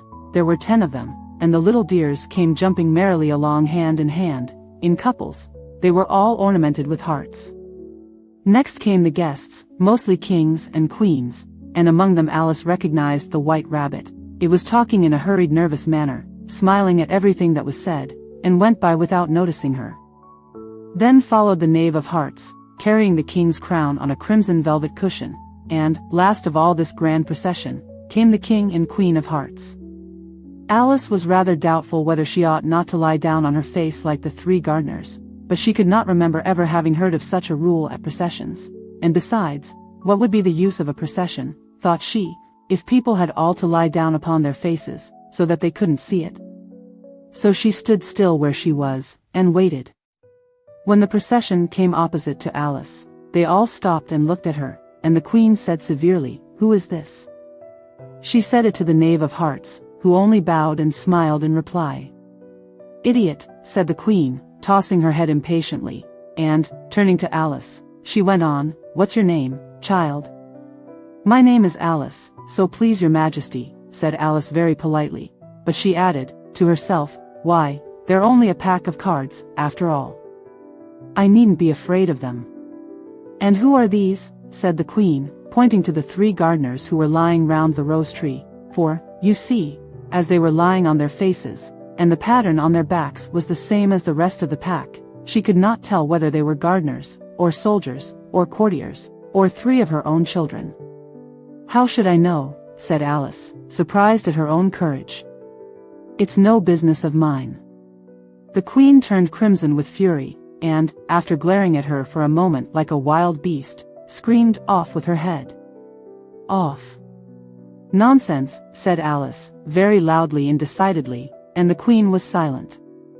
The King laid his hand upon her arm, and timidly said, "Consider, my dear, she is only a child." The Queen turned angrily away from him, and said to the Knave, "Turn them over." The Knave did so, very carefully, with one foot. "Get up," said the Queen, in a shrill, loud voice, and the three gardeners instantly jumped up, and began bowing to the King, the Queen, the royal children, and everybody else. "Leave off that," screamed the Queen. "You make me giddy."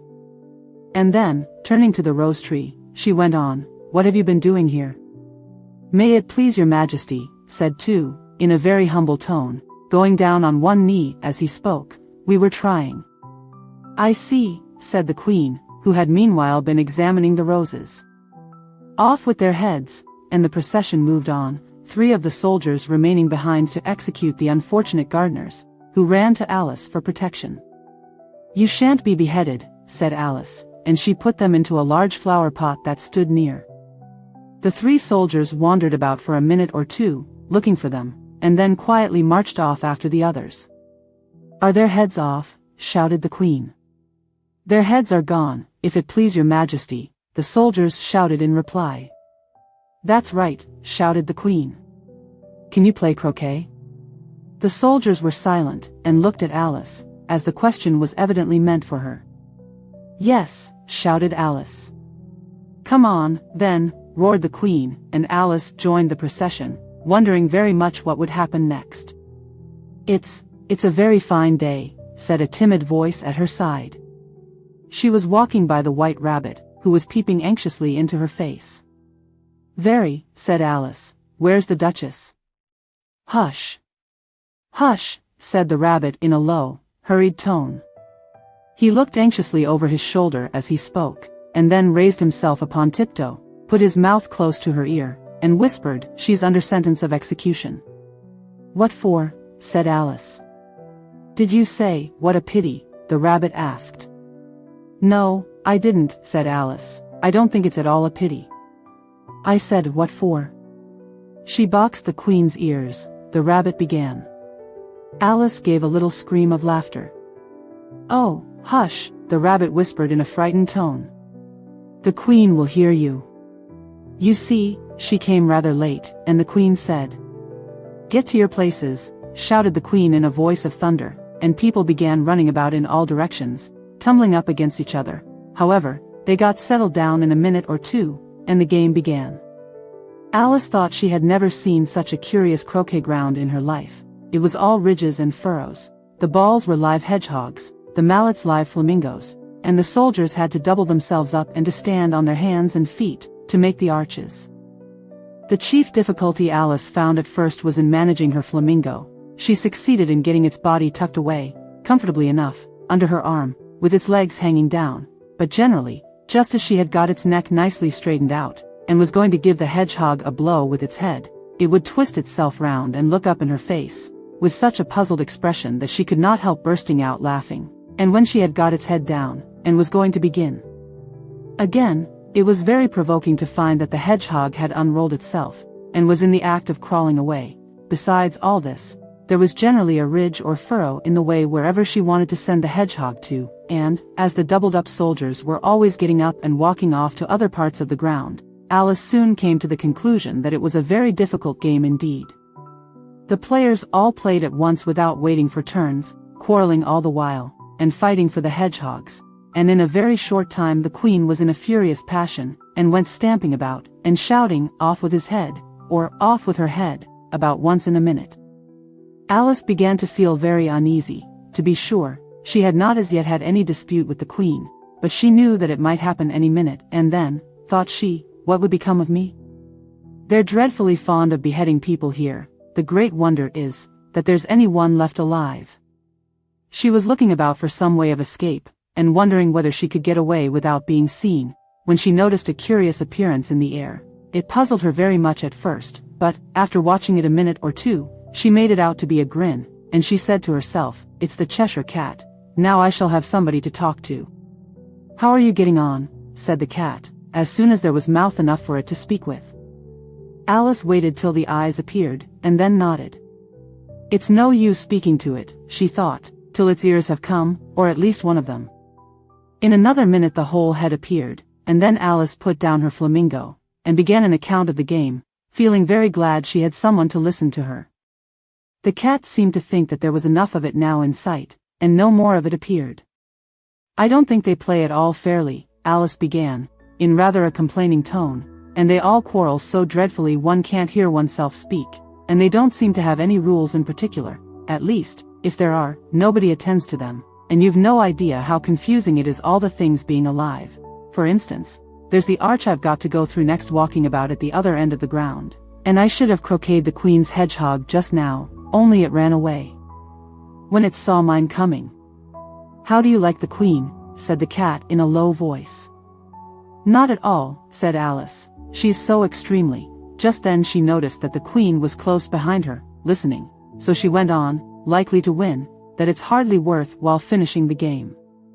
The queen smiled and passed on. "Who are you talking to?" said the king, going up to Alice, and looking at the cat's head with great curiosity. "It's a friend of mine, a Cheshire Cat," said Alice. "Allow me to introduce it." "I don't like the look of it at all," said the king. "However, it may kiss my hand if it likes." "I'd rather not," the cat remarked. "Don't be impertinent," said the king, "and don't look at me like that." He got behind Alice as he spoke. "A cat may look at a king," said Alice. "I've read that in some book, but I don't remember where." "Well, it must be removed," said the king very decidedly, and he called the queen, who was passing at the moment, "My dear, I wish you would have this cat removed." The queen had only one way of settling all difficulties, great or small. "Off with his head," she said, without even looking round. "I'll fetch the executioner myself," said the king eagerly, and he hurried off. Alice thought she might as well go back, and see how the game was going on, as she heard the queen's voice in the distance, screaming with passion. She had already heard her sentence 3 of the players to be executed for having missed their turns, and she did not like the look of things at all, as the game was in such confusion that she never knew whether it was her turn or not.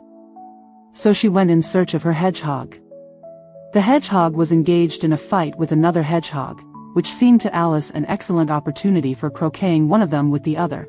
The only difficulty was, that her flamingo was gone across to the other side of the garden, where Alice could see it trying in a helpless sort of way to fly up into a tree. By the time she had caught the flamingo and brought it back, the fight was over, and both the hedgehogs were out of sight. But it doesn't matter much, thought Alice, as all the arches are gone from this side of the ground. So she tucked it away under her arm, that it might not escape again, and went back for a little more conversation with her friend. When she got back to the Cheshire Cat, she was surprised to find quite a large crowd collected round it. There was a dispute going on between the executioner, the king, and the queen, who were all talking at once, while all the rest were quite silent, and looked very uncomfortable. The moment Alice appeared, she was appealed to by all three to settle the question, and they repeated their arguments to her, though, as they all spoke at once, she found it very hard indeed to make out exactly what they said. The executioner's argument was, that you couldn't cut off a head unless there was a body to cut it off from, that he had never had to do such a thing before, and he wasn't going to begin at his time of life. The king's argument was, that anything that had a head could be beheaded, and that you weren't to talk nonsense. The queen's argument was, that if something wasn't done about it in less than no time she'd have everybody executed, all round. It was this last remark that had made the whole party look so grave and anxious. Alice could think of nothing else to say but, "It belongs to the Duchess, you'd better ask her about it." "She's in prison," the queen said to the executioner, "fetch her here." And the executioner went off like an arrow. The cat's head began fading away the moment he was gone, and, by the time he had come back with the Duchess, it had entirely disappeared, so the king and the executioner ran wildly up and down looking for it, while the rest of the party went back to the game. "You can't think how glad I am to see you again, you dear old thing," said the Duchess, as she tucked her arm affectionately into Alice's, and they walked off together. Alice was very glad to find her in such a pleasant temper, and thought to herself that perhaps it was only the pepper that had made her so savage when they met in the kitchen. "When I'm a duchess," she said to herself, not in a very hopeful tone though, "I won't have any pepper in my kitchen at all. Soup does very well without. Maybe it's always pepper that makes people hot-tempered," she went on, very much pleased at having found out a new kind of rule, "and vinegar that makes them sour, and chamomile that makes them bitter, and barley sugar, and such things that make children sweet-tempered. I only wish people knew that, then they wouldn't be so stingy about it, you know." She had quite forgotten the Duchess by this time, and was a little startled when she heard her voice close to her ear. "You're thinking about something, my dear, and that makes you forget to talk. I can't tell you just now what the moral of that is, but I shall remember it in a bit. Perhaps it hasn't won," Alice ventured to remark. "Tut, tut, child," said the Duchess. "Everything's got a moral, if only you can find it," and she squeezed herself up closer to Alice's side as she spoke. Alice did not much like keeping so close to her. First, because the Duchess was very ugly, and secondly, because she was exactly the right height to rest her chin upon Alice's shoulder, and it was an uncomfortably sharp chin. However, she did not like to be rude, so she bore it as well as she could. "The game's going on rather better now," she said, by way of keeping up the conversation a little. "'Tis so," said the Duchess, "and the moral of that is, oh, 'tis love, that makes the world go round." Somebody said, Alice whispered, "that it's done by everybody minding their own business." "Ah, well, it means much the same thing," said the Duchess, digging her sharp little chin into Alice's shoulder as she added. "And the moral of that is, take care of the sense, and the sound will take care of themselves." How fond she is of finding morals in things. Alice thought to herself, "I dare say you're wondering why I don't put my arm round your waist," the Duchess said after a pause.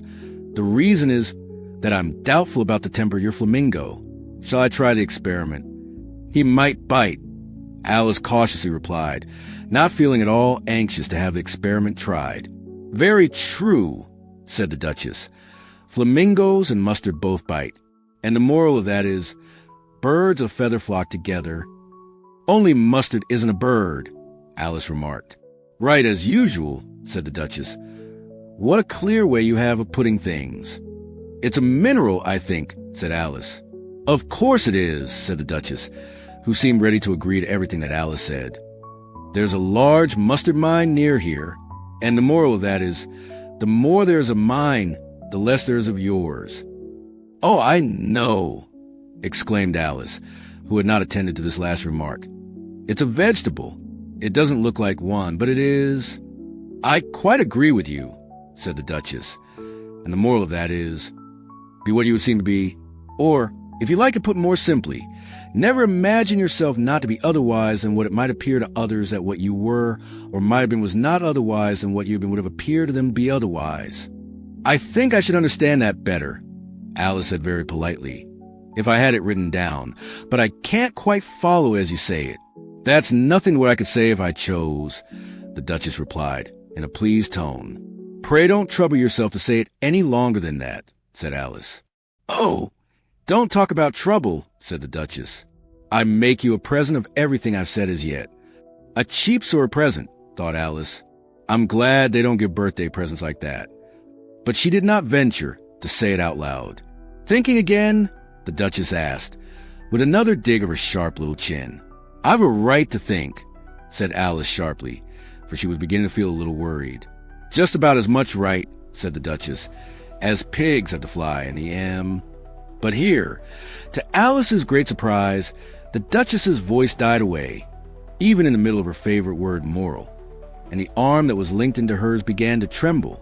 Alice looked up, and there stood the Queen in front of them, with her arms folded, frowning like a thunderstorm. "A fine day, Your Majesty," the Duchess began in a low, weak voice. "Now, I give you fair warning," shouted the Queen, stamping on the ground as she spoke. "Either you or your head must be off, and that in about half no time. Take your choice." The Duchess took her choice and was gone in a moment. "Let's go on with the game," the Queen said to Alice, and Alice was too much frightened to say a word, but slowly followed her back to the croquet ground. The other guests had taken advantage of the Queen's absence and were resting in the shade. However, the moment they saw her, they hurried back to the game, the Queen merely remarking that a moment's delay would cost them their lives. All the time they were playing, the Queen never left off quarreling with the other players and shouting, "Off with his head," or "Off with her head." Those whom she sentenced were taken into custody by the soldiers, who of course had to leave off being archers to do this, so that by the end of half an hour or so there were no archers left, and all the players, except the King, the Queen, and Alice, were in custody and under sentence of execution. Then the Queen left off, quite out of breath, and said to Alice, "Have you seen the mock turtle yet?" "No," said Alice. "I don't even know what a mock turtle is." "It's the thing mock turtle soup is made from," said the Queen. "I never saw one or heard of one," said Alice. "Come on, then," said the Queen, "and he shall tell you his history." As they walked off together, Alice heard the King say in a low voice to the company generally, "You are all pardoned." "Come, that's a good thing," she said to herself, for she felt quite unhappy at the number of executions the Queen had ordered. They very soon came upon a griffin, lying fast asleep in the sun. If you don't know what a griffin is, look at the picture. "Up, lazy thing," said the Queen, "and take this young lady to see the mock turtle and to hear his history. I must go back and see after some executions I have ordered." And she walked off, leaving Alice alone with the griffin. Alice did not quite like the look of the creature, but on the whole she thought it would be quite as safe to stay with it as to go after that savage Queen. So she waited. The griffin sat up and rubbed its eyes. Then it watched the Queen till she was out of sight. Then it chuckled. "What fun!" said the griffin, half to itself, half to Alice. "What is the fun?" said Alice. "Why, said the griffin. "It's all her fancy that they never executes nobody, you know. Come on."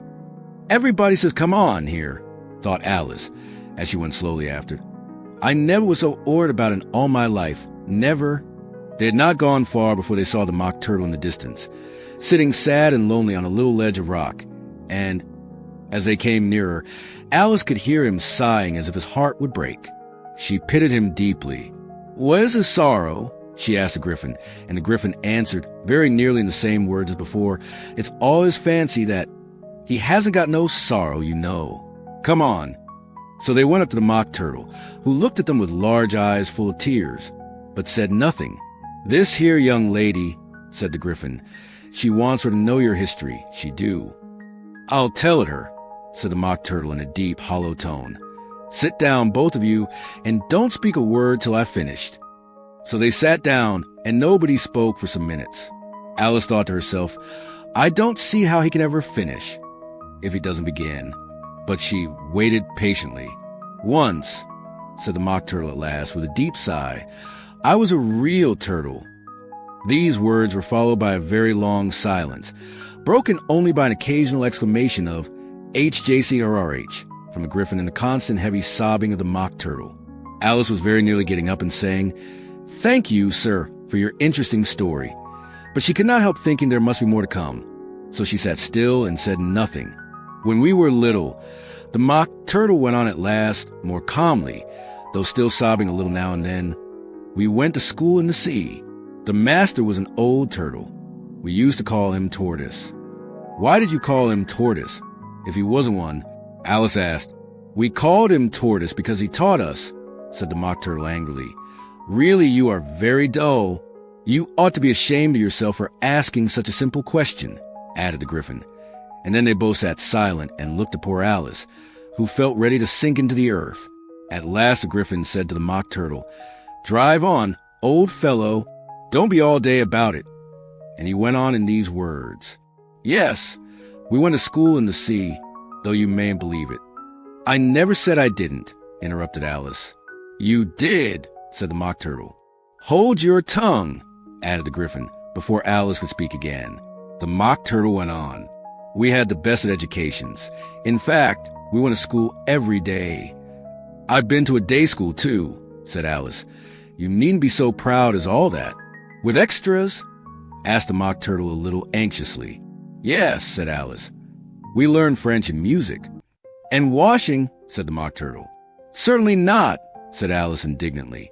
Ah, then yours wasn't a really good school, said the Mock Turtle in a tone of great relief.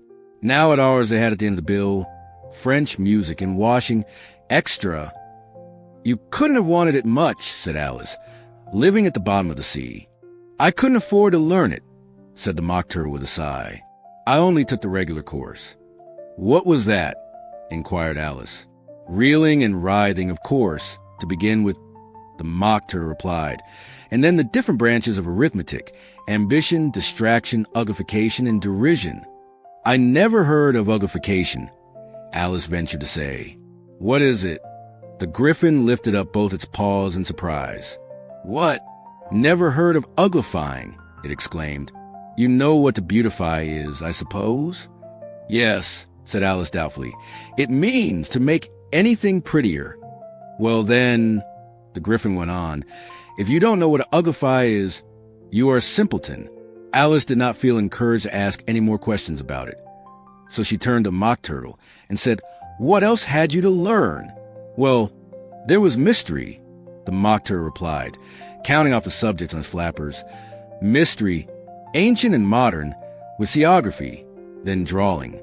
The drawing master was an old congaree that used to come once a week. He taught us drawing, stretching, and fainting in coils. What was that like? Said Alice. Well, I can't show it you myself, the Mock Turtle said. I'm too stiff, and the Griffin never learned it. Hadn't time, said the Griffin. I went to the classics master, though. He was an old crab, he was. I never went to him, the Mock Turtle said with a sigh. He taught laughing and grief, they used to say. So he did, said the Griffin, sighing in his turn, and both creatures had their faces in their paws. And how many hours a day did you do lessons? Said Alice, in a hurry to change the subject. 10 hours the first day, said the Mock Turtle, 9 the next, and so on. What curious plan, exclaimed Alice. That's the reason they're called lessons, the Griffin remarked, because they lesson from day to day. This was quite a new idea to Alice, and she thought it over a little before she made her next remark. Then the 11th day must have been a holiday? Of course it was, said the Mock Turtle. And how did you manage on the 12th? Alice went on eagerly. That's enough about lessons, the Griffin interrupted in a very decided tone. Tell her something about the games now. The Mock Turtle sighed deeply and drew the back of one flapper across his eyes. He looked at Alice and tried to speak, but for a minute or two sobs choked his voice. Same as if he had a bone in his throat, said the Griffin, and it set to work shaking him and punching him in the back. At last the Mock Turtle recovered his voice, and, with tears running down his cheeks, he went on again. You may not have lived much under the sea, I haven't, said Alice, and perhaps you were never even introduced to a lobster, Alice began to say, I once tasted, but checked herself hastily and said, no, never. So you can have no idea what a delightful thing a lobster quadrille is? No, indeed, said Alice. What sort of a dance is it? Why, said the Griffin, you first form into a line along the seashore. 2 lines, cried the Mock Turtle. Seals, turtles, salmon, and so on. Then, when you've cleared all the jellyfish out of the way. That generally takes some time, interrupted the Griffin. You advance twice. Each with a lobster as a partner, cried the Griffin. Of course, the Mock Turtle said. Advance twice, said the partners. Change lobsters and retire in same order, continued the Griffin. Then, the Mock Turtle went on. You throw the lobsters, shouted the Griffin with a bound into the air. As far out to sea as you can. Swim after them, screamed the Griffin. Turn a somersault in the sea, cried the Mock Turtle, capering wildly about. Change lobsters again, yelled the Griffin at the top of its voice. Back to land again, and that's all the first figure, said the Mock Turtle, suddenly dropping his voice. And the two creatures, who had been jumping about like mad things all this time, sat down again very sadly and quietly and looked at Alice. It must be a very pretty dance, said Alice timidly. Would you like to see a little of it? Said the Mock Turtle. Very much indeed, said Alice. Come, let's try the first figure, said the Mock Turtle to the Griffin. We can do without lobsters, which shall sing. Oh, you sing, said the Griffin. I've forgotten the words. So they began solemnly dancing round and round Alice, every now and then treading on her toes when they passed too close, and waving their forepaws to mark the time, while the Mock Turtle sang this, very slowly and sadly. Will you walk a little faster? Said a whiting to a snail. There's a porpoise close behind us, and he's treading on my tail. See how eagerly the lobsters and the turtles all advance. They are waiting on the shingle. Will you come and join the dance? Will you join the dance? Won't you join the dance? You can really have no notion how delightful it will be when they take us up and throw us, with the lobsters, out to sea. But the snail replied, too far, and gave a look askance. Said he thanked the whiting kindly, but he would not join the dance. Could not join the dance. Could not join the dance. What matters how far we go, his scaly friend replied. There is another shore, upon the other side. The further off from England the nearer is to France. Then turn not pale, beloved snail, but come and join the dance. Will you join the dance? Won't you join the dance? Thank you. It's a very interesting dance to watch, said Alice, feeling very glad that it was over at last. And I do so like that curious song about the whiting. Oh, as to the whiting, said the Mock Turtle, you've seen them, course? Yes, said Alice. I've often seen them at Din. She checked herself hastily. I don't know where Din may be, said the Mock Turtle. But if you've seen them so often, of course you know what they're like. I believe so, Alice replied thoughtfully. They have their tails in their mouths, and they're all over crumbs. You're wrong about the crumbs, said the Mock Turtle. Crumbs would all wash off in the sea, but they have their tails in their mouths, and the reason is... Here the Mock Turtle yawned and shut his eyes. Tell her about the reason and all that, he said to the Griffin. The reason is, said the Griffin, that they would go with the lobsters to the dance. So they got thrown out to sea. So they had to fall a long way. So they got their tails fast in their mouths. So they couldn't get them out again. That's all. Thank you, said Alice. It's very interesting. I never knew so much about a whiting before. I can tell you more than that if you like, said the Griffin. Do you know why it's called a whiting? I never thought about it, said Alice. Why? It does the boots and shoes, the Griffin replied very solemnly. Alice was thoroughly puzzled. Does the boots and shoes, she repeated in a wondering tone. Why? What are your shoes done with? Said the Griffin. I mean, what makes them so shiny? Alice looked down at them and considered a little before she gave her answer. They're done with blacking, I believe. Boots and shoes under the sea, the Griffin went on in a deep voice, are done with a whiting. Now you know. And what are they made of? Alice asked in a tone of great curiosity. Soles and eels, of course, the Griffin replied rather impatiently. Any shrimp could have told you that. If I'd been the whiting, said Alice, whose thoughts were still running on the song, I'd have said to the porpoise, keep back, please. We don't want you with us. They were obliged to have him with them, the Mock Turtle said. No wise fish would go anywhere without a porpoise. Wouldn't it really? Said Alice in a tone of great surprise. Of course not, said the Mock Turtle. Why? If a fish came to me and told me he was going to journey, I should say, with what porpoise? Don't you mean purpose? Said Alice. I mean what I say, the Mock Turtle replied in an offended tone, and the Gryphon added, Come, let's hear some of your adventures. I could tell you my adventures, beginning from this morning, said Alice a little timidly, but it's no use going back to yesterday, because I was a different person then. Explain all that, said the Mock Turtle. No, the adventures first, said the Gryphon in an impatient tone. Explanations take such a dreadful time. So Alice began telling them her adventures from the time when she first saw the White Rabbit. She was a little nervous about it just at first. The two creatures got so close to her, one on each side, and opened their eyes and mouths so very wide. But she gained courage as she went on. Her listeners were perfectly quiet till she got to the part about her repeating, You are old, Father William, to the caterpillar, and the words all coming different. And then the Mock Turtle drew a long breath and said, That's very curious. It's all about as curious as it can be, said the Gryphon. It all came different, the Mock Turtle repeated thoughtfully. I should like to hear her try and repeat something now. Tell her to begin. He looked at the Gryphon as if he thought it had some kind of authority over Alice. Stand up and repeat, "'Tis the voice of the sluggard," said the Gryphon. How the creatures order one about and make one repeat lessons, thought Alice. I might as well be at school at once. However, she got up and began to repeat it, but her head was so full of the lobster quadrille that she hardly knew what she was saying, and the words came very queer indeed. "'Tis the voice of the lobster. I heard him declare, You have baked me too brown. I must sugar my hair. As a duck with its eyelids, so he with his nose trims his belt and his buttons, and turns out his toes." Later editions continued as follows. When the sands are all dry, he is gay as a lark, and will talk in contemptuous tones of the shark. But when the tide rises and sharks are around, his voice has a timid and tremulous sound.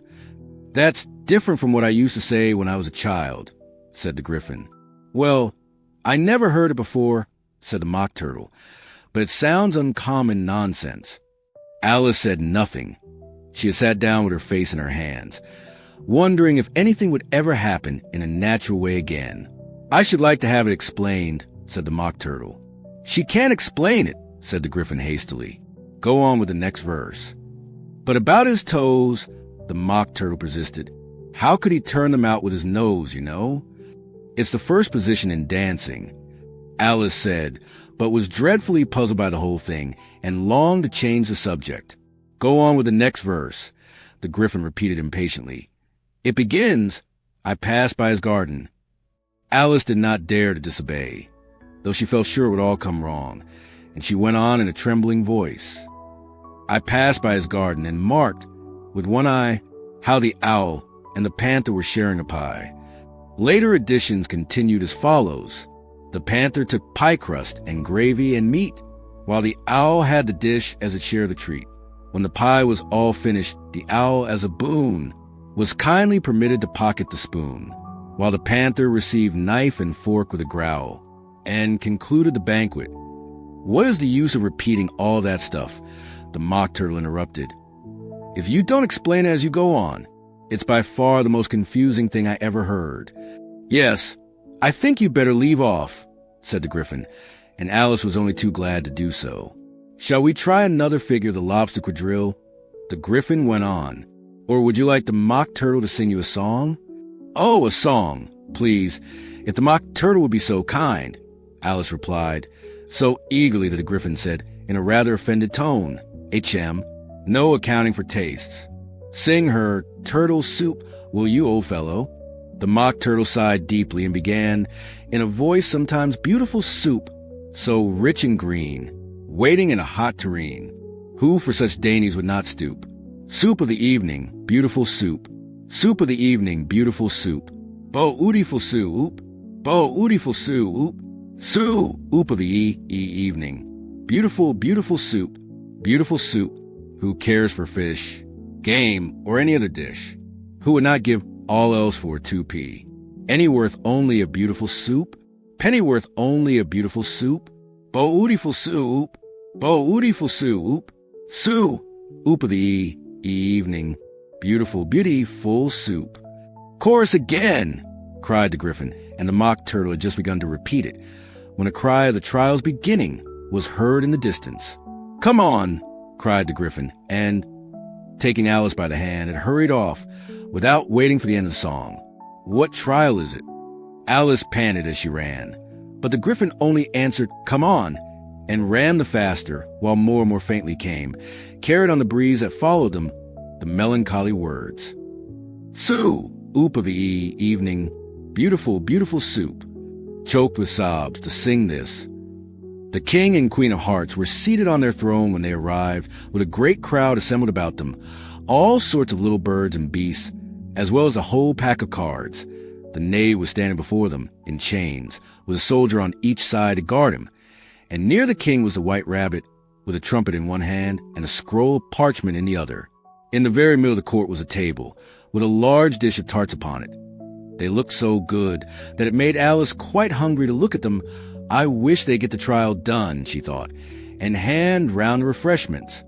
But there seemed to be no chance of this, so she began looking at everything about her to pass away the time. Alice had never been in a court of justice before, but she had read about them in books, and she was quite pleased to find that she knew the name of nearly everything there. That's the judge, she said to herself, because of his great wig. The judge, by the way, was the king, and as he wore his crown over the wig, look at the frontispiece if you want to see how he did it. He did not look at all comfortable, and it was certainly not becoming. And that's the jury box, thought Alice, and those 12 creatures. She was obliged to say creatures. You see, because some of them were animals and some were birds, I suppose they're the jurors. She said this last word 2 or 3 times over to herself, being rather proud of it, for she thought, and rightly too, that very few little girls of her age knew the meaning of it at all. However, jurymen would have done just as well. The 12 jurors were all writing very busily on slates. What are they doing? Alice whispered to the Gryphon. They can't have anything put down yet, before the trial's begun.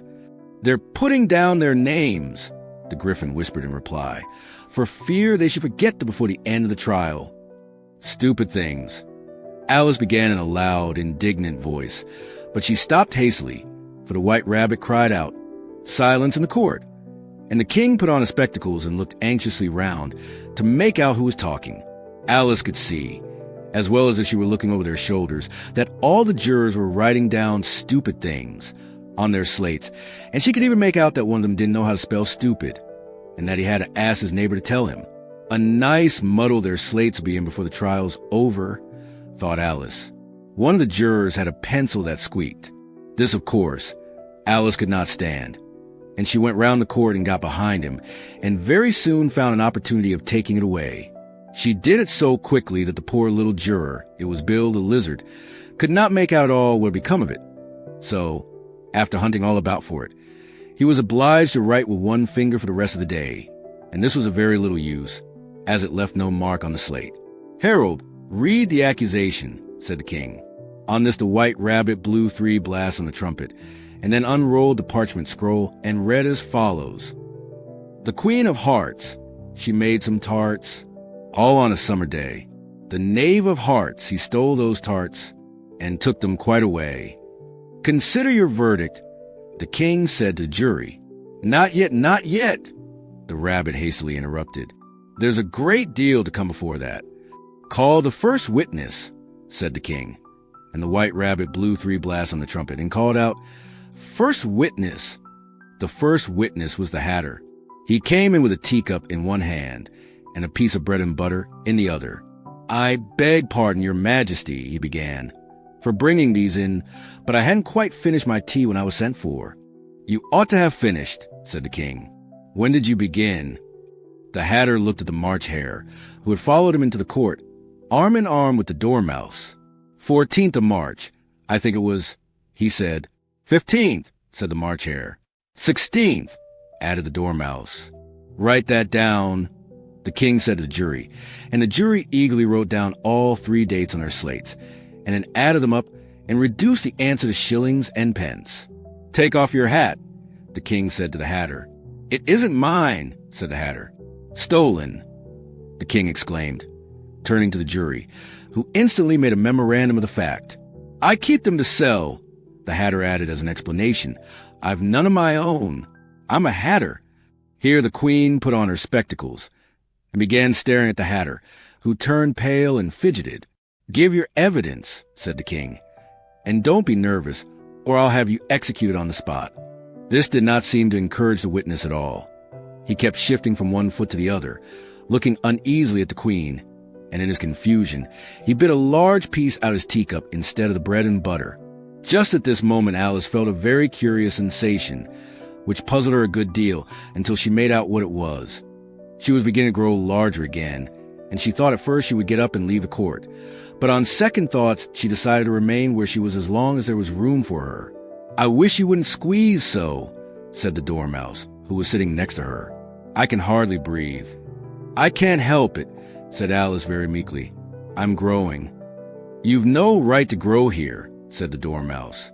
"Don't talk nonsense," said Alice more boldly. "You know you're growing too." "Yes, but I grow at a reasonable pace," said the dormouse, not in that ridiculous fashion. And he got up very sulkily and crossed over to the other side of the court. All this time the queen had never left off staring at the hatter, and just as the dormouse crossed the court, she said to one of the officers of court, "Bring me the list of the singers in the last concert," on which the wretched hatter trembled so that he shook both his shoes off. "Give your evidence," the king repeated angrily, "or I'll have you executed, whether you're nervous or not." "I'm a poor man, your majesty," the hatter began in a trembling voice, "and I have begun my tea, not above a week or so, and what with the bread and butter getting so thin, and the twinkling of the tea." "The twinkling of the what?" said the king. "It began with the tea," the hatter replied. "Of course twinkling begins with a T," said the king sharply. "Do you take me for a dunce? Go on."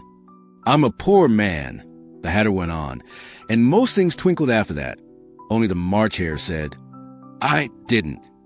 The March Hare interrupted in a great hurry. "You did," said the hatter. "I deny it," said the March Hare. "He denies it," said the king. "Leave out that part." "Well, at any rate," the dormouse said. The hatter went on, looking anxiously round to see if he would deny it too, but the dormouse denied nothing, being fast asleep. "After that," continued the hatter, "I cut some more bread and butter." "But what did the dormouse say?" one of the jury asked. "That I can't remember," said the hatter. "You must remember," remarked the king, "or I'll have you executed." The miserable hatter dropped his teacup and bread and butter, and went down on one knee. "I'm a poor man, your majesty," he began. "You're a very poor speaker," said the king. Here one of the guinea pigs cheered, and was immediately suppressed by the officers of court.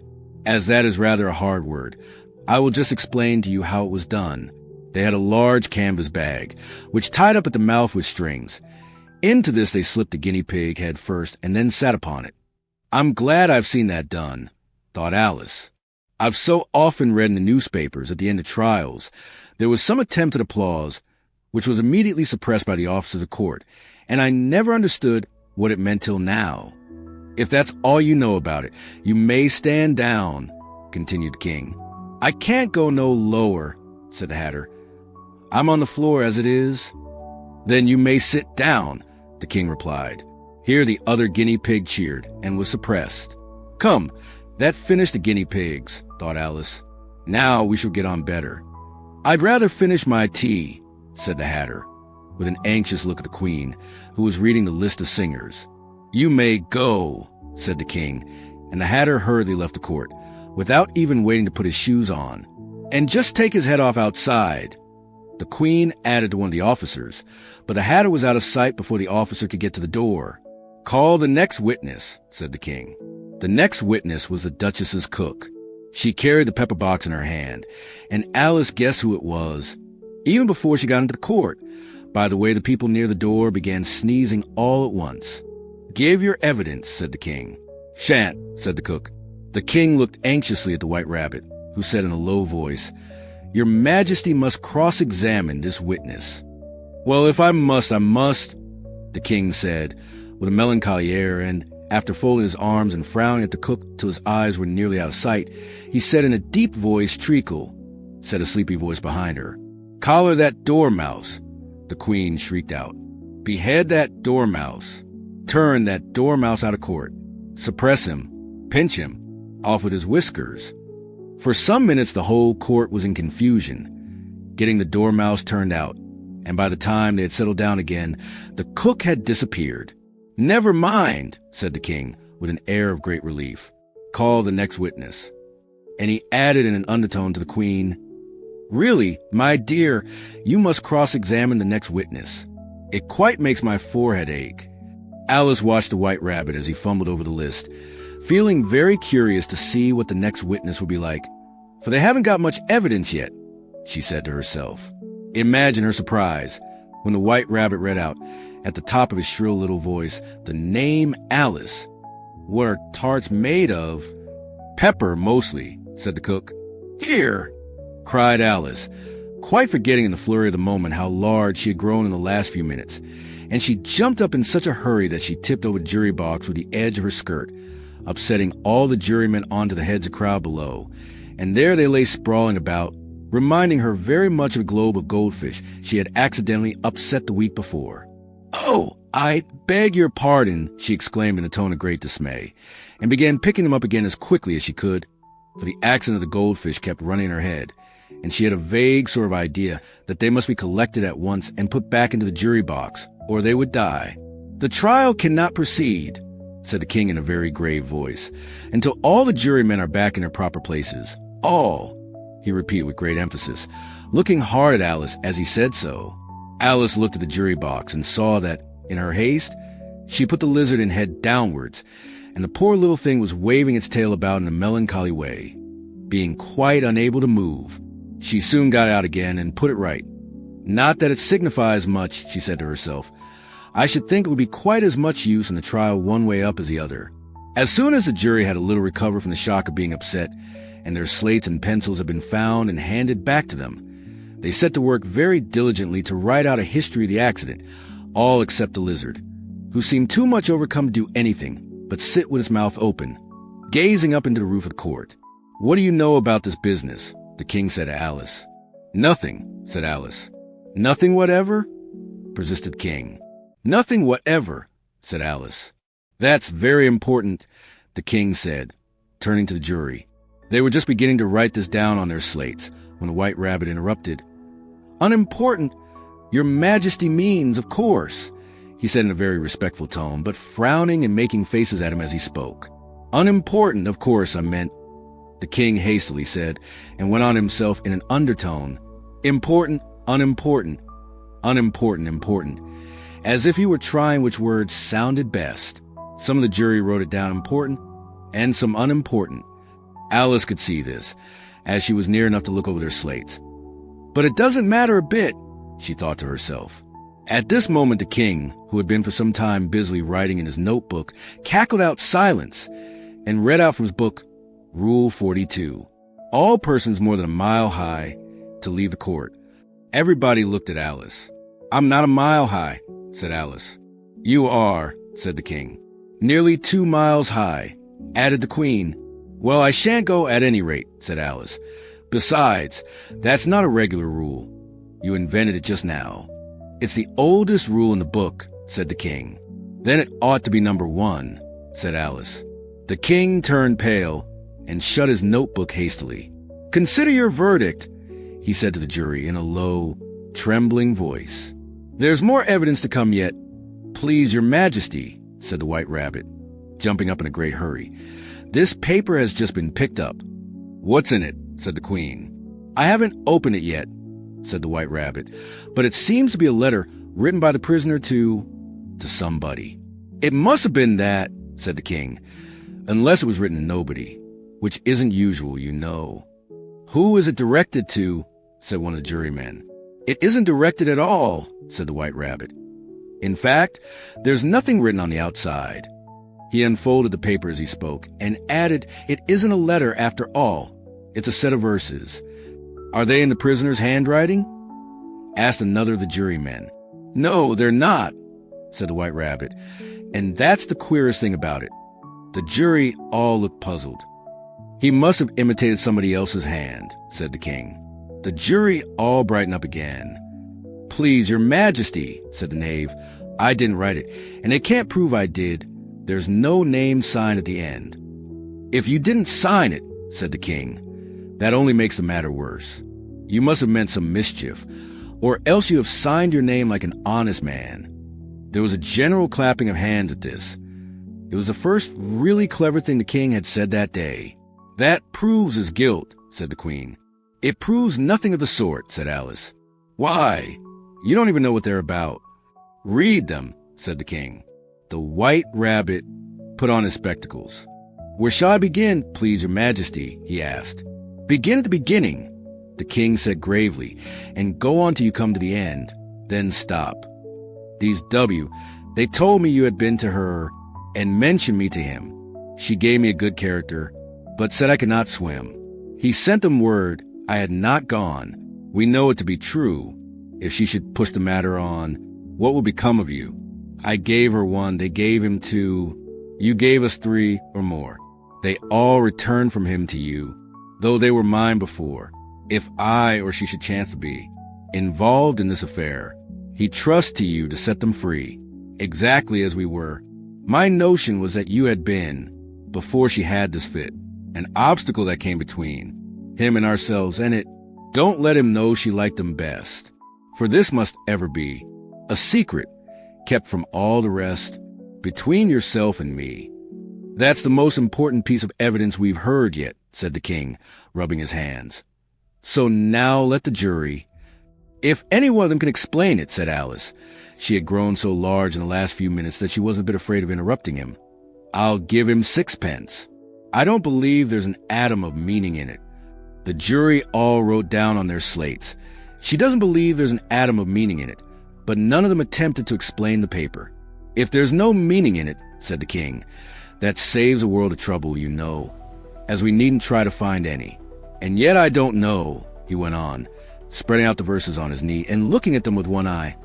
"I seem to see some meaning in them, after all. Said I could not swim, you can't swim, can you?" he added, turning to the knave. The knave shook his head sadly. "Do I look like it?" he said, which he certainly did not, being made entirely of cardboard. "All right, so far," said the king, and he went on muttering over the verses to himself. "We know it to be true. That's the jury, of course. I gave her one, they gave him two. Why, that must be what he did with the tarts, you know. But it goes on, they all returned from him to you," said Alice. "Why, there they are," said the king triumphantly, pointing to the tarts on the table. "Nothing could be clearer than that. Then again, before she had this fit, you never had fits, my dear, I think," he said to the queen. "An obstacle that came between him and ourselves, and it, don't let him know she liked them best.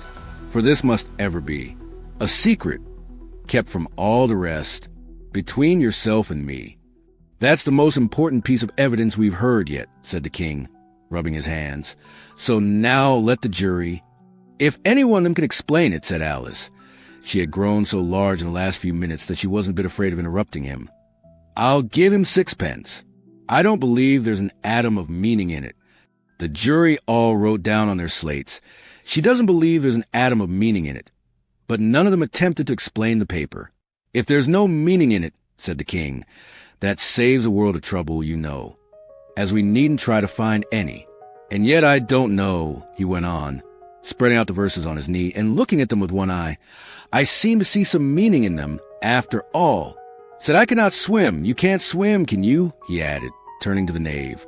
The knave shook his head sadly. "Do I look like it?" he said, which he certainly did not, being made entirely of cardboard. "All right, so far," said the king, and he went on muttering over the verses to himself. "We know it to be true. That's the jury, of course. I gave her one, they gave him two. Why, that must be what he did with the tarts, you know. But it goes on, they all returned from him to you," said Alice. "Why, there they are," said the king triumphantly, pointing to the tarts on the table. Nothing could be clearer than that. Then again, before she had this fit, "You never had fits, my dear, I think?" he said to the queen. "Never," said the queen furiously, throwing an inkstand at the lizard as she spoke. The unfortunate little Bill had left off writing on his slate with one finger, as he found it made no mark, but he now hastily began again, using the ink that was trickling down his face as long as it lasted. "Then the words don't fit you," said the king, looking round the court with a smile. There was a dead silence. "It's a pun," the king added in an offended tone, and everybody laughed. "Let the jury consider their verdict," the king said, for about the 20th time that day. "No, no," said the queen. "Sentence first, verdict afterwards." "Stuff and nonsense," said Alice loudly. "The idea of having the sentence first." "Hold your tongue," said the queen, turning purple. "I won't," said Alice. "Off with her head," the queen shouted at the top of her voice. Nobody moved. "Who cares for you?" said Alice. She had grown to her full size by this time. "You're nothing but a pack of cards." At this, the whole pack rose up into the air and came flying down upon her. She gave a little scream, half of fright and half of anger, and tried to beat them off, and found herself lying on the bank, with her head in the lap of her sister, who was gently brushing away some dead leaves that had fluttered down from the trees upon her face. "Wake up, Alice dear," said her sister. "Why? What a long sleep you've had." "Oh, I've had such a curious dream," said Alice, and she told her sister, as well as she could remember them, all these strange adventures of hers that you had just been reading about. And when she finished, her sister kissed her and said, "It was a curious dream, dear." "Certainly. But now run into your tea. It's getting late." So Alice got up and ran off, thinking while she ran, as well she might, what a wonderful dream it had been. Underscore, underscore, underscore, underscore, underscore, underscore, underscore, underscore, underscore, underscore, underscore, underscore,